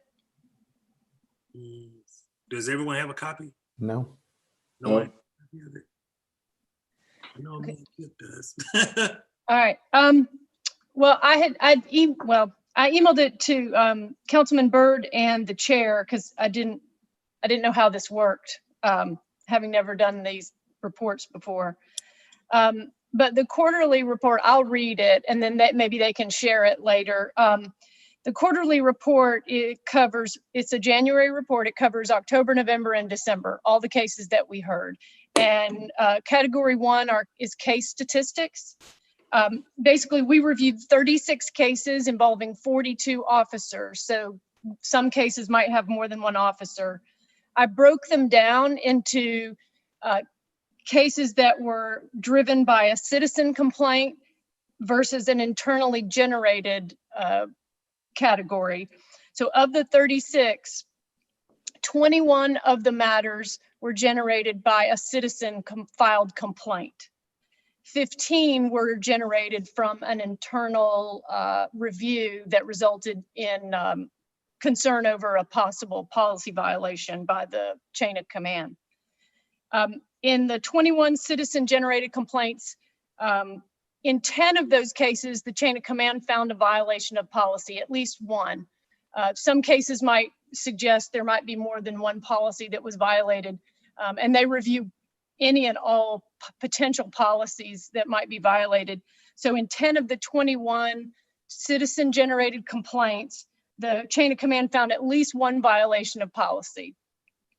And for the 15 internally generated complaints, the chain of command found that 10 of those 15 complaints supported a violation of one of their policies, or sometimes more than one policy. Ms. Baker, can I stop you right there for just a minute? Yes. Just to let the council know, I have forwarded that report on to everybody in your email.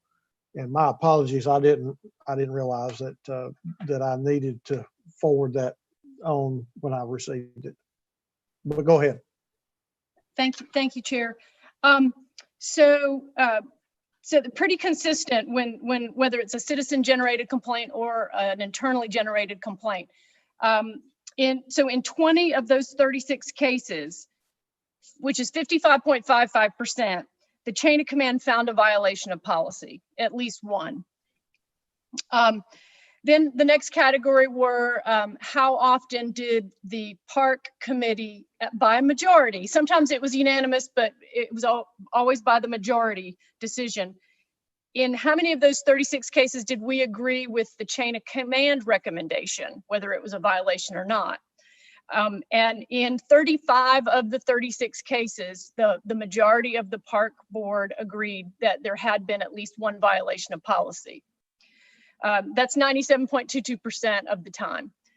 The next category, so after park makes their recommendation, it goes to the chief, and then the chief reviews the whole case, the whole packet, and he makes a final recommendation on whether there was a violation of policy or not, and then he determines what the punishment should be, if any. As of the date of this report, which I finished it up over the weekend, we had heard back in 15 of those 36 cases. So we've gotten the chief's decision back in 15 of those cases. And in 14 of the 15 cases, the chief agreed with the park recommendation. So that's a pretty high percentage, 93%.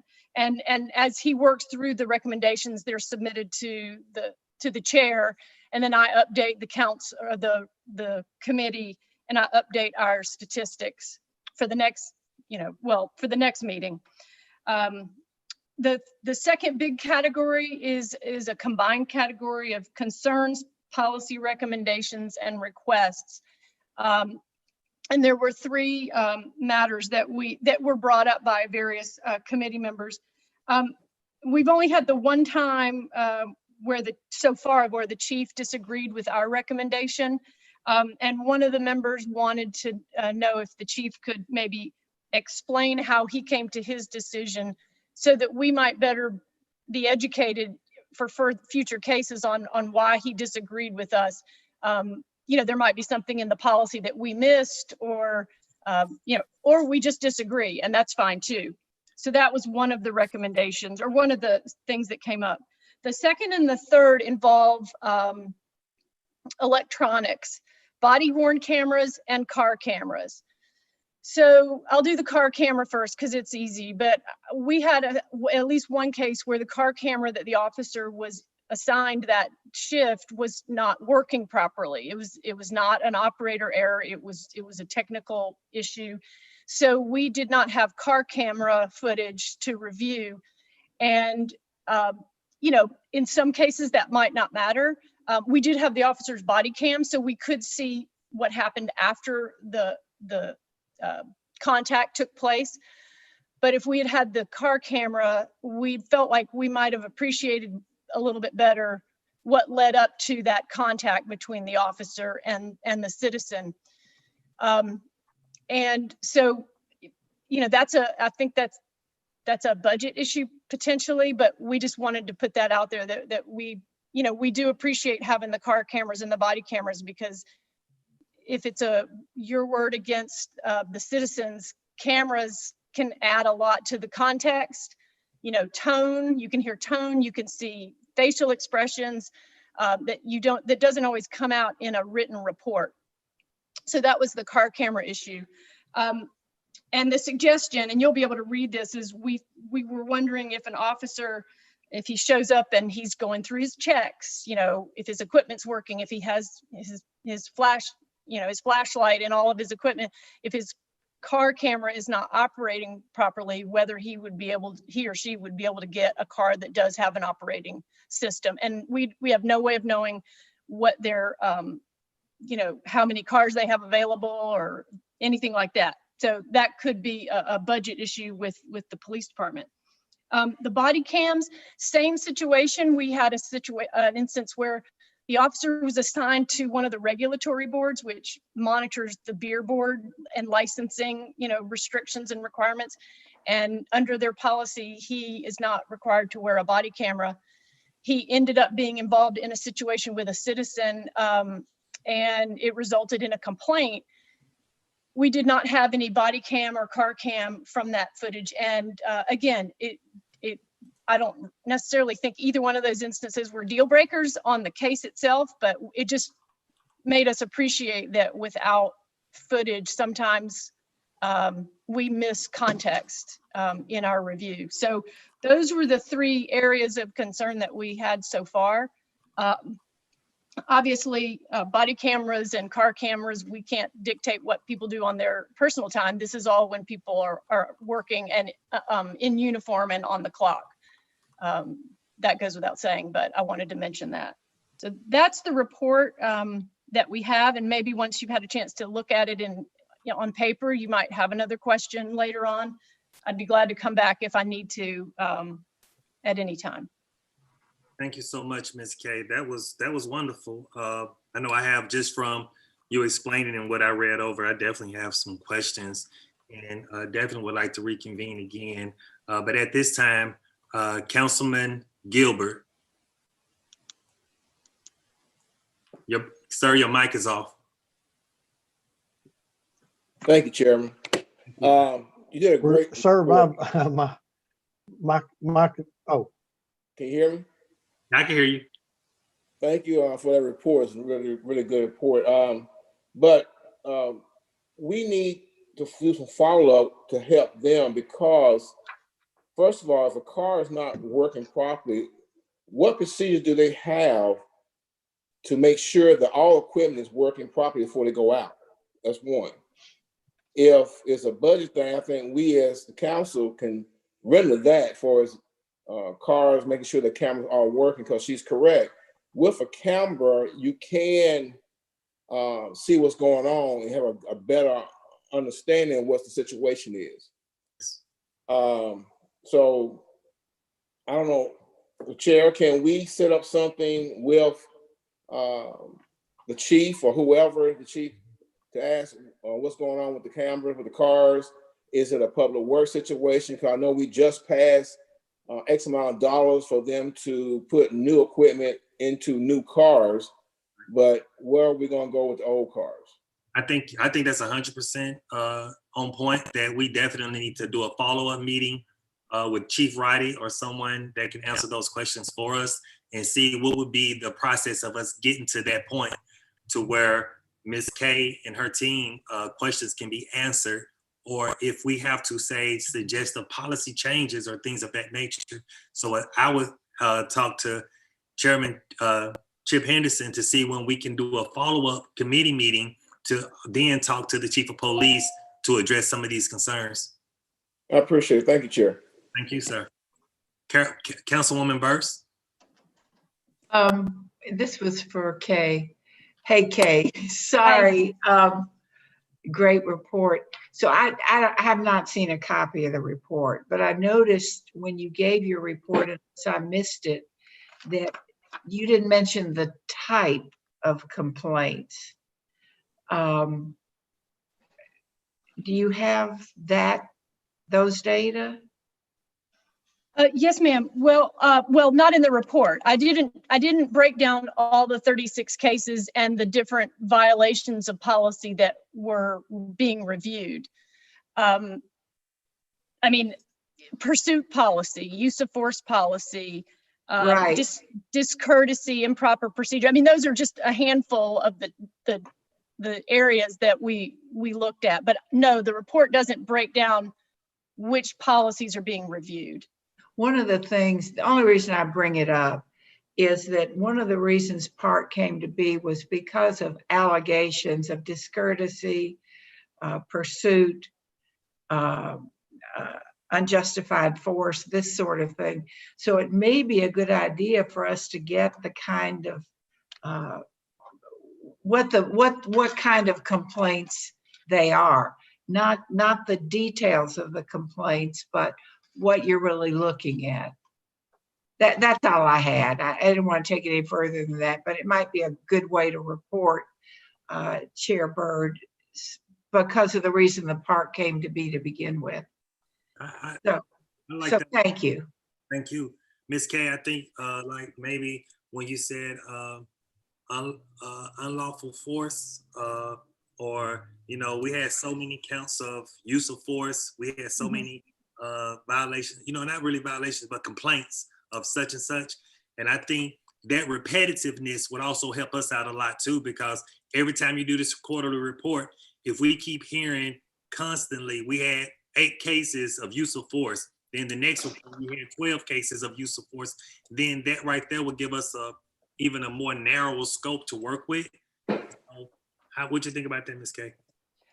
Sure, I can absolutely do that. The categories. I will just educationally, a lot of the cases like the pursuit policy review and the use of force policy review comes as a natural part of the police department's review. If an officer fills out a use of force report or a pursuit report, they review that. They watch the body cam, the car cam. So it's naturally being reviewed. And during that review process, that's how a lot of the internally generated complaints came to be, is because, no one complained about it from the public, but they were doing their own review of a use of force or a pursuit of by an officer.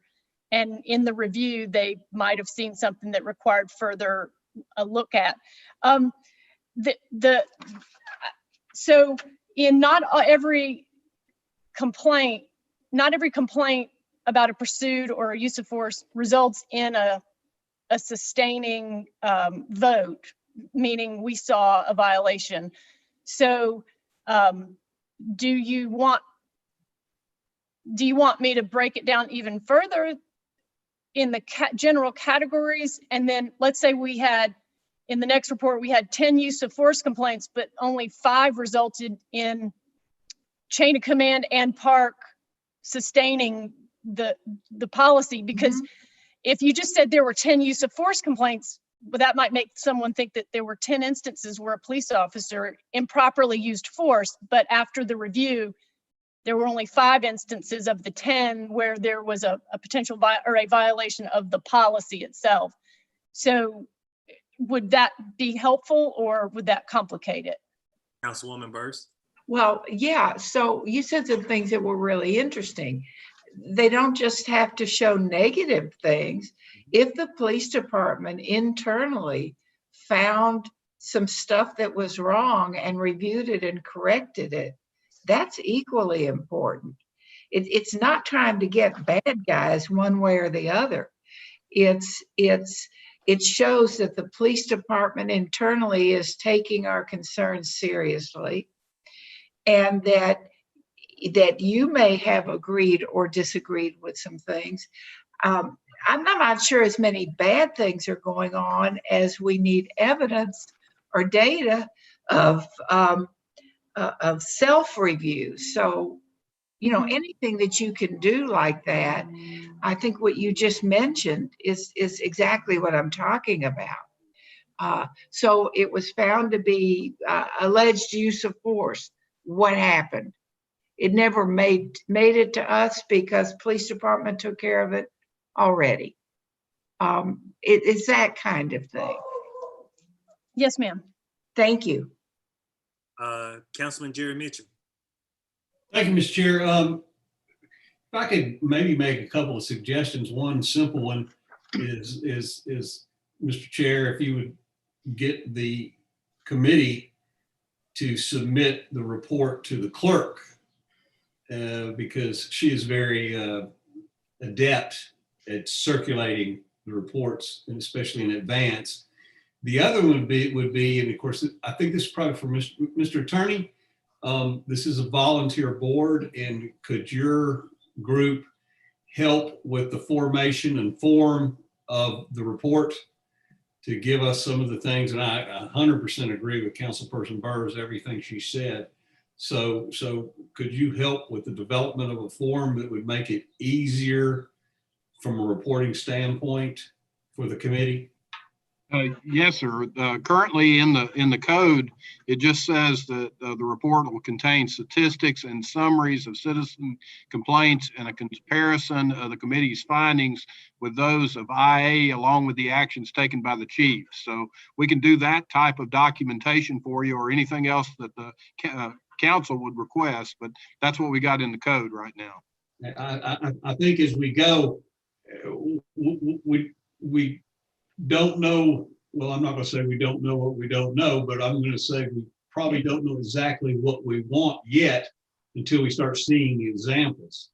And then we could come to you and say, Mr. Attorney, will you help the committee with this or that, or add this to it and things like that. And again, I'm greatly appreciative to Councilperson Burrs for her comments here. Thank you, Mr. Chair.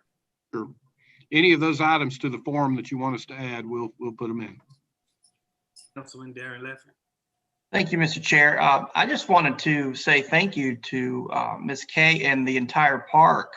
As I listened to your first report and I listened to my colleagues, there's a tremendous amount of process and procedure here that we can all learn from. And I appreciate your understanding of the process. And I think that I echo my colleagues' sentiments in understanding and gaining more perspective.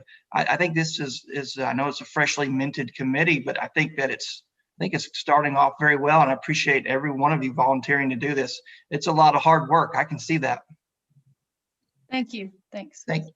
And thank you, Councilman Leffert. And any other questions? More hands? And seeing Ms. Kay, wonderful, wonderful report. Everyone that sits on this committee, we are truly honored and happy that you guys are doing this for us and for our community. I think you guys did a wonderful job. I'll definitely be in touch this week. Me, you, and Phil can have another conversation to where maybe we can work out a way that Councilman Mitchell was talking to even help out even more with that form to get a little bit more understanding of how that looks.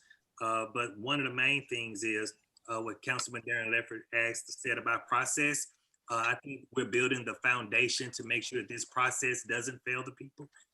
And if we can make sure that this is solid so that the people don't feel that, we're failing them, I think we can take this to a whole nother level and make everyone happy. And you all know that's hard to do, but I think we're on the right track to make that happen. And Ms. Kay, I just truly appreciate you. And I will get with the chairman, Chip Henderson, to find out when we can set up something with the chief of police after we have reviewed and went over your findings as well, to talk to him about some of the procedures and things so that we have a better understanding from his perspective as well. And I think with Councilman Mitchell also explained that when we have these reports, is it okay with this body if the next quarterly report that Karen sends it out to everyone, that we just make that official that we do that? Cool. Okay, that's what we'll do from this point on. When we send out the report, Ms. Karen will send it out to everyone on the council so that we'll definitely be up to speed on everything. Is there anything else you have to add, Ms. Kay? No, sir. No, sir. You did a wonderful job. Please tell all the park members we thank them, and we'll see you again soon. Okay. All right. Thank you very much. Thank you. Bye-bye. Bye-bye. Thanks. And Chairman Henderson, I think that is it. I will turn it back over to you, sir. All right, we will go into ECD committee. Councilman Oglesby. You are muted, sir. So moved. Thank you. Second. Yeah, welcome to today's ECD meeting. The minutes has been properly approved and there's no objection. So Madam Clerk, let's move on down to resolution 7A, please. Resolution authorizing the mayor to enter into a donation agreement in substantially the form attached with the AIM Center, Inc. for the development of affordable housing on the property located at 1815 East Main Street, identified as tax parcel number 156BD009, and to execute all documents necessary to complete the transaction. Okay, Councilman Burr, you good? Amazed, yes. Yeah, we're rolling with this project. Excellent. Now, let's move on to next week's Tuesday, February the 2nd. items. Madam Clerk, please, let's start Resolution 7A, please. A resolution authorizing the mayor or his designee to enter into a first agreement to exercise option to renew and substantially the form attached with the Forgotten Child Fund Inc. to lease approximately 1,142 square feet of office space located at 1715 East Main Street, identified as tax parcel number 156BD001, for 2 additional terms of 1 year each for the period through October 31st, 2021, for the amount of $1 per year. Okay, seeing no questions, please, let's move on to 7B. A resolution authorizing the administrator for the Department of Economic and Community Development to amend the guidelines for the Affordable Housing Fund to allow up to $500,000 to be utilized for rent, mortgage, and utility assistance for lower to moderate income households impacted by COVID-19. Thank you, and I believe that's what we're getting ready to go in to with the report from Ms. Williams on the reallocation of affordable funds to help for assistance of those affected by the COVID-19.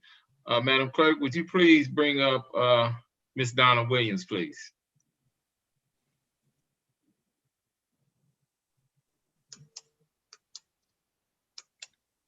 Where you at? Donna Williams, how you doing? Unmute yourself. Thank you, sir. I am doing great. Thank you for this opportunity. Got a lot Thank you. done here. Okay, you have the floor. All right, wonderful. So yesterday, I believe it was, I sent to each of you a brief that really outlines the reason for our need to request that that we have some funds redirected from the Affordable Housing Fund over to the COVID Rent and Utility Assistance Program.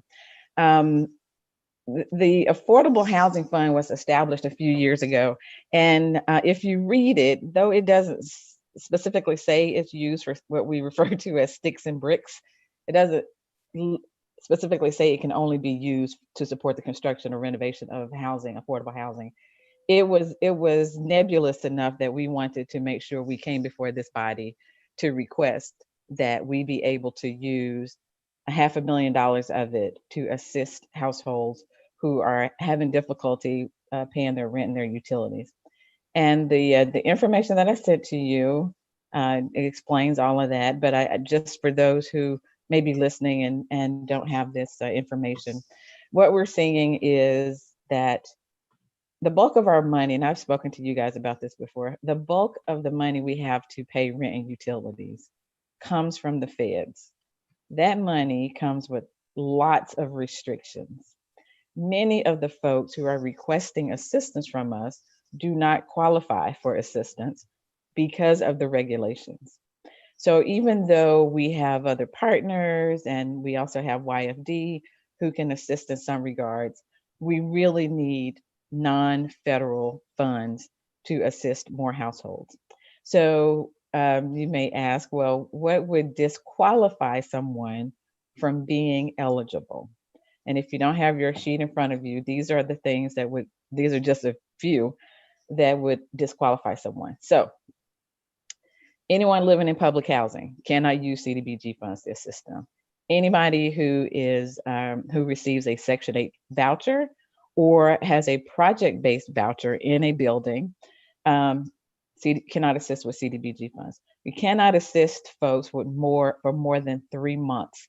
We are sitting in January, so the first executive order came out 10 months ago, and many folks have been out of work for 10 months because the nature of their work is such that they cannot do it at home. And you all know folks for whom that is the case. Et cetera, et cetera. So, we also have a lot of folks who either had to quit their job or they were just fired because their kids' daycare was closed. So you can only have so many absenteeism, and folks exceeded those numbers and they were fired or they had to quit because they just simply couldn't do it. Same thing with the school district closing. Families, some folks can't they can't do their job from home and they have to be at home with their kids. A lot of our folks don't have traditional leases. So you'll see folks who have been renting for years. They can't find their lease, and the landlord can't find their lease. And HUD requires a copy of a lease, right? And so those folks would be ineligible. And then, we have folks who their lease or their utility is not in their name, and it's a lot of necessary bureaucracy, but it really is preventing folks from being served. We have people who have self-quarantined because they've been exposed, they've lost their jobs, people who are caring for an immediate family member. They've been quarantined, they have to quarantine, and they've lost their job as a result of that. So those are just a few of the reasons, a few of the instances where the federal money cannot assist that person. Now, we started keeping data day one. So I can tell you, if you want to know, I can tell you the number of every one of those instances based on the number of people who have reached out to us. We've been tracking it, like I said, from day one. These are not, this is not anecdotal information. We have all the data to support the occurrences of all of these. And then we also have, I didn't put this on here, but one thing that may be obvious, but sometimes it's not, we can't use our funds to assist people who aren't City of Chattanooga residents. Okay. And Rachel will talk about this later. Rachel's money, she can assist non-Chattanooga residents. CDBG, we can't assist folks. We allocate some money to the county. We always have for folks that are county residents. They can help them, but it's a small portion of the money that has been received.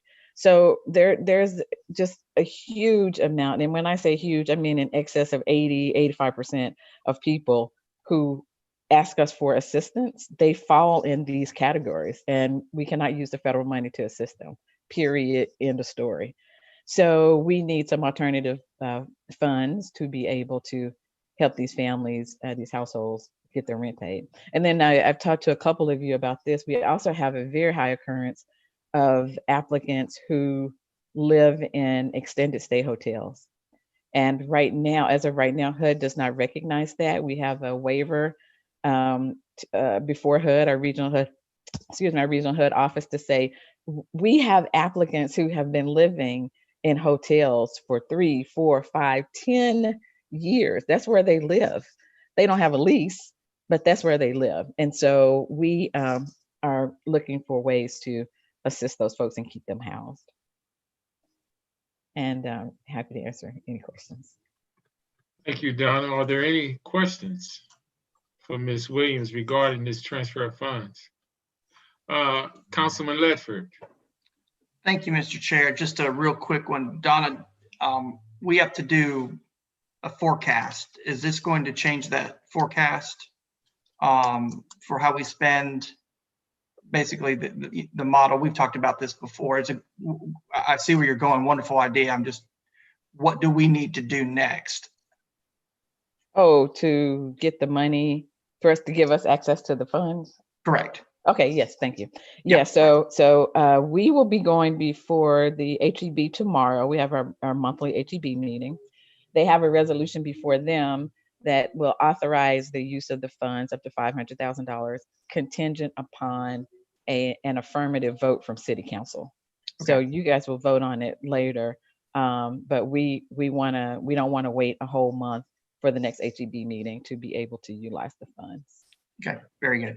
Thank you for that. Thank you. Thank you, Chairman.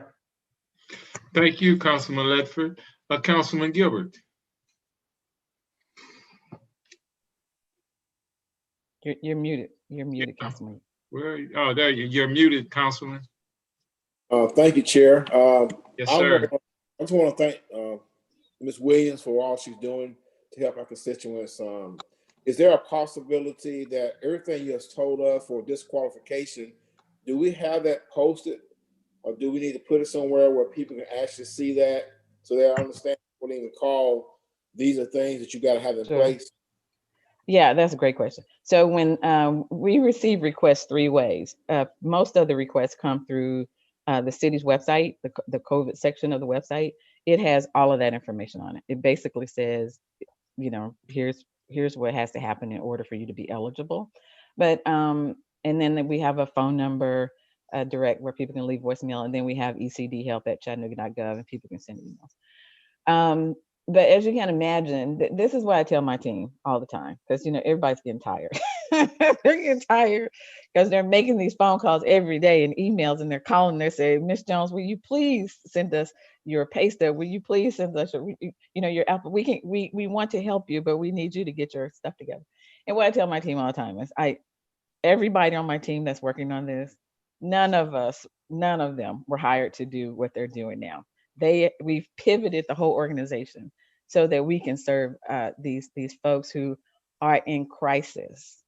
And when you're in crisis, it may say, Donna Williams, you got to be in the city, you got to be a city of Chattanooga resident, but I'm desperate. I'm going to send it anyway, right? And so that's what we're dealing with. We're dealing with folks who have a high level of stress. And so sometimes they read it and they don't really understand it. Other times they read it, they understand it, but they are really in need of help. And we recognize that. Do we have any other organizations, foundations that will contribute to this cause? Yeah, we have partners that we work with, and Rachel will go into some of these. I think the really important thing is that ECD, who did not have a rental and utility assistance program, we stood it up the first day following the first executive order. Our program worked seamlessly with YFD and Rachel's team, because there are things they could do that we can't do, and vice versa. And then we have partners like CNE and the Community Foundation and NetMen, et cetera. Compared to us, they have teeny weeny amounts of money, but they can help sometimes when we can't, when we just simply cannot help a family.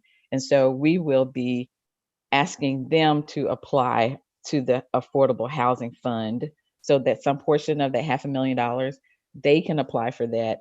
And then they will be able to serve more families using their guidelines than we can using federal guidelines. Well, again, thank you for all you do. Appreciate it. Mm-hmm. Great. My pleasure. My pleasure. Thank you, Councilman Gilbert. Councilwoman Kumar. Thank you, Chair, and thank you so much for your presentation, Ms. Donna. And I hope some constituents are on, because these are the issues that our communities, they have issues with. And I'm gonna speak on my community.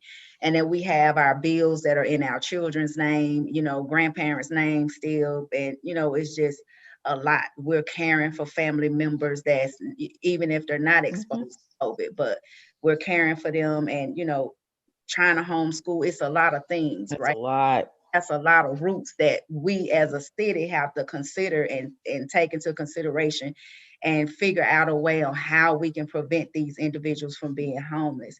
And then when people living in hotels now, that's a lot of people. And I don't know, is it a way like we could work with hotels to create a lease if they're already living week to week at this hotel, or on a monthly basis? What other ways can we help?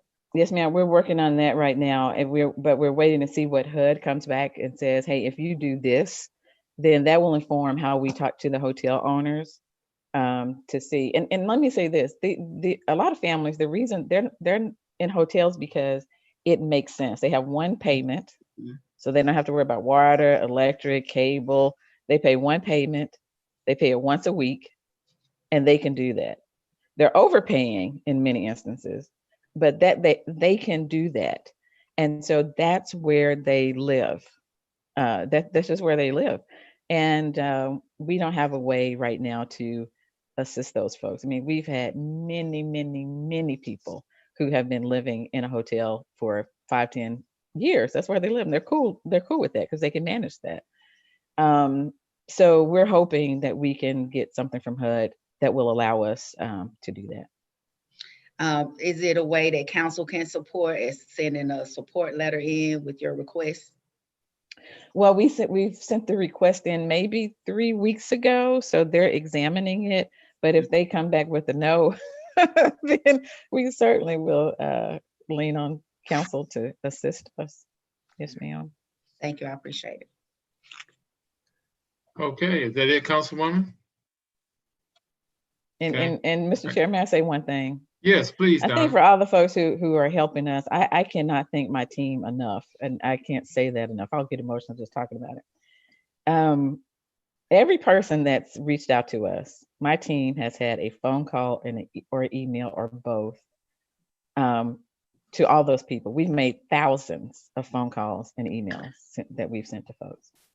And my team, I say this to my team when we started, and anybody on the line, I encourage them to do the same. Imagine what you would do if you went to work today, wherever you work, however much money you make, much or little, and they said, I'm sorry, you can't come in here. You can't come to work. Oh, okay. And then you went back a month and you went back 3 months. I said, I'm sorry. For those of you who run businesses, I'm sorry, you can't have any revenue. What would you do? Okay, well, in my case, I would go live with my mom or I would go live with my sister. If it got to the point where I had depleted all of my resources. Now, for some of us, it would take a long time to do that. For some people, it would not. And many of these families, their situation is such, they can't go to a family member because their family member is in the same situation. So when my team are interacting with folks, we are interacting with them from that perspective, that this could be me. It may take 3 months for it to be me. It may take 3 years for it to be me, but it could be any one of us. Folks just happen to be right there right now. And so my team and Rachel's team, that's how we look at it. And that's how we treat everybody that calls us. So we're doing everything we can to problem solve, to give people the assistance we need. We need them to participate though, right? We need them when we say we need this and the third from you, we need you to bring it. When City Hall was closed, there were some of us at City Hall receiving people's paperwork because they work places where they don't have access to a copy machine. They don't have access to a fax machine. They don't have that. They can't scan. I mean, we treat the folks as customers, and we've been doing what our customers need us to do. And we appreciate all the support you guys have given us. And had this body not supported all the affordable housing projects that we brought before you, all of those people would be experiencing on the brink of homelessness. But many of those projects have federal funds in it. And so those folks are safe right now. They have time to get themselves back up on their feet because of the type of housing that they're in. Many of the pilot projects that you've approved have federal money in the capital stack. And that served as a really big protection for those families. And we appreciate it. Good work. Okay. Thank you so much, Donna, for all the work you and your team is doing. I got like a little crackling in my voice because you're absolutely right. At any point in time, anybody could be in that situation. And it's not necessarily some things that you can plan for because it just happens. But my heartfelt thanks to you and your team and for coming up with these creative ideas on how we can get funding to those people who don't qualify for the more stringent programs. And I know we as a council are going to continue to do what we need to do to make sure citizens are able to stay in their homes. So once again, thank you and thank your team for what they're doing. Thank you guys, I'll do that. Sure. Okay, that concludes this part of it. And as I mentioned earlier, we will now have a report because I know several of us wanted to know how would the small business assistance funds be dispersed. And Madam Clerk, would you please bring on Jermaine Freeman? He's going to explain to us how that process works. So where is Mr. Freeman?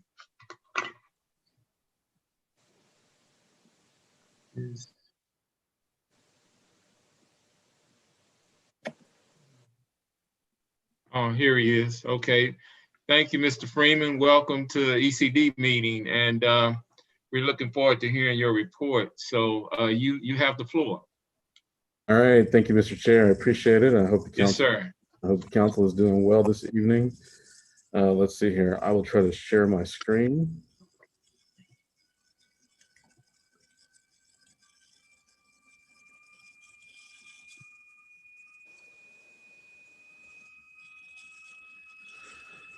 Okay, I think that's got it.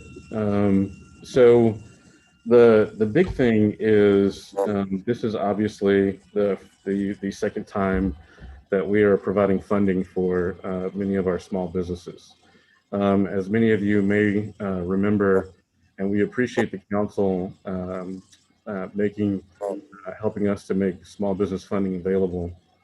But as many of you may remember, last year when we first did this during April and May, a lot of our small businesses had been shut down because of executive orders, and they were experiencing zero revenue. They were completely closed, or in some cases, restaurants had their dining rooms closed, barbershops and hair salons were completely closed. And so at that point in time, a lot of our small businesses just absolutely had no revenue whatsoever. With that in mind, we are not in that position anymore. Although many of our small businesses are still struggling, now for the past several months, we have had a number of small businesses that are open for business, and they are not without any revenue whatsoever. Having said that, we do know, and many of you know from the communities that you represent, that we've seen a number of small businesses that have closed, which is what has prompted us to feel the need to continue to provide and to make small business assistance available. So we really appreciate council's support of our small business community and entrepreneurs. As you will remember, last year we made about $2 million available to support small businesses.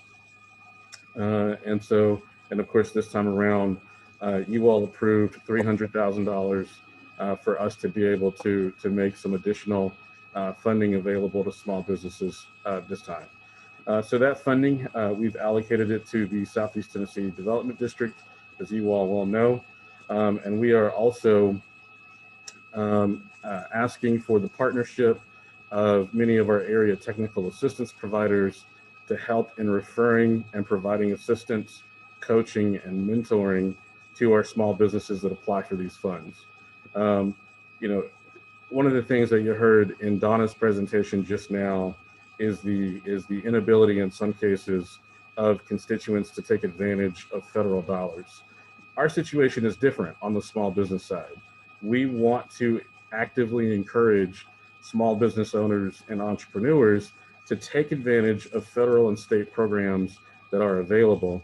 And that's one of the big things that our technical assistance providers bring to the table, is that when small businesses come to us and they are applying for loans to help them with working capital, the technical assistance providers, as well as folks in our office, can say to those small business owners, hey, this is great that you're applying for the city funds, but there's a possibility, there's a real chance that the city funds may not meet the entire need that you have during this time period.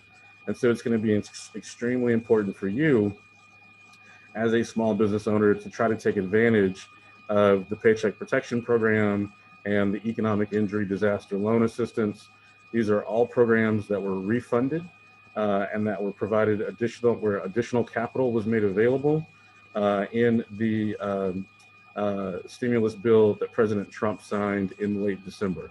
So we want to make sure that we're encouraging small businesses to work with technical assistance providers, to be referred into this program, and to take advantage of some of the other sources of funding that are out there.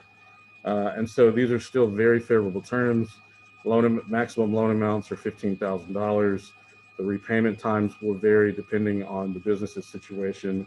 Again, this is for the small businesses that were directly impacted by our executive orders last year. So again, this is going to be restaurants, childcare centers, barbershops, hair salons, nail salons, any of those types of businesses that were sort of explicitly impacted last year are the ones who are up for this. We have already had some applications or received some applications from small businesses that received funding last year, and we have moved them to the back of the line. So we want to make sure that this round of funding that we have available could be directed to small businesses that have not received any assistance from the city whatsoever because we exhausted our funds last year. So for some of the small businesses that have reached out to us seeking additional loans, we've not been able to help them at this time. But applications have already come in from several small businesses, and I appreciate those of you who have referred some small businesses to us for assistance. So this is a list of the technical assistance providers that we're working with to help us provide business counseling and coaching for our small business applicants. Each of these organizations, we've had a relationship now, with the exception of Proof. Each of these organizations, we've had a relationship now for 2 years because they have been working with us to provide technical assistance when we first launched our Neighborhood Reinvestment Fund program about 2 years ago. And so each of these organizations has been able to work with, coach, and provide counseling to many of our small business owners in our small business community. Obviously, CoLab is going to be one that should be familiar to the council because of the partnership that we have with CoLab for the Kiva program. And then obviously I'm sure that all of you are familiar with the other organizations as well. And so again, at this point, small businesses must be put sort of referred into the program by working with the technical assistance provider. That demonstrates to us that the small business is going to receive some of the business counseling, coaching, and mentoring that they'll need, because obviously running a business is tough during any time, but it's especially tough during a global pandemic. So we want to make sure that we are getting them as much help as we can possibly get them. And so with that, I'll take any questions. I'll try to keep it short, given the time constraints.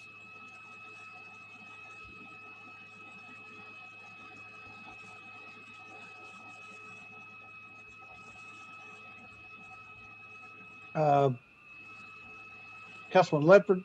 Yep, just a real quick one, Jermaine. Will you send us this PowerPoint presentation or this slideshow, number one? And number two, do you have a link you can send to us that we can share on our social media pages? Yes, we have a link, and I can share the PowerPoint with you as well. Very good. Thank you, sir. Great work. Councilman Oglesby, you're muted, sir. Thank you for covering, Chairman. Are there any other questions we have for Jermaine about this program? Okay, seeing none. Thank you very much, Jermaine, for all your work with this and for trying to help as many of our small businesses as possible stay in business. So we're looking forward to other opportunities to further assist. So there are no other questions on this matter, Mr. Chair. We can move on now to our Youth and Family Development Committee report. Councilwoman Coonrod. Hold I'm sorry. Hold on one second. We're rolling up on a quarter till. Yeah. Councilwoman Coonrod, I think it may be in our best interest to postpone YFD until next week. We can put it on next week's schedule and cover it then. Right. Oh. Absolutely. That's perfectly fine. Okay. Okay. Right. Thank you, Mr. Chair. Thank you. Thank you, Okay. Councilwoman Coonrod, and we'll work with administration to make sure that everyone's ready to present next week. Okay. With that being said, we are adjourned until 6 o'clock.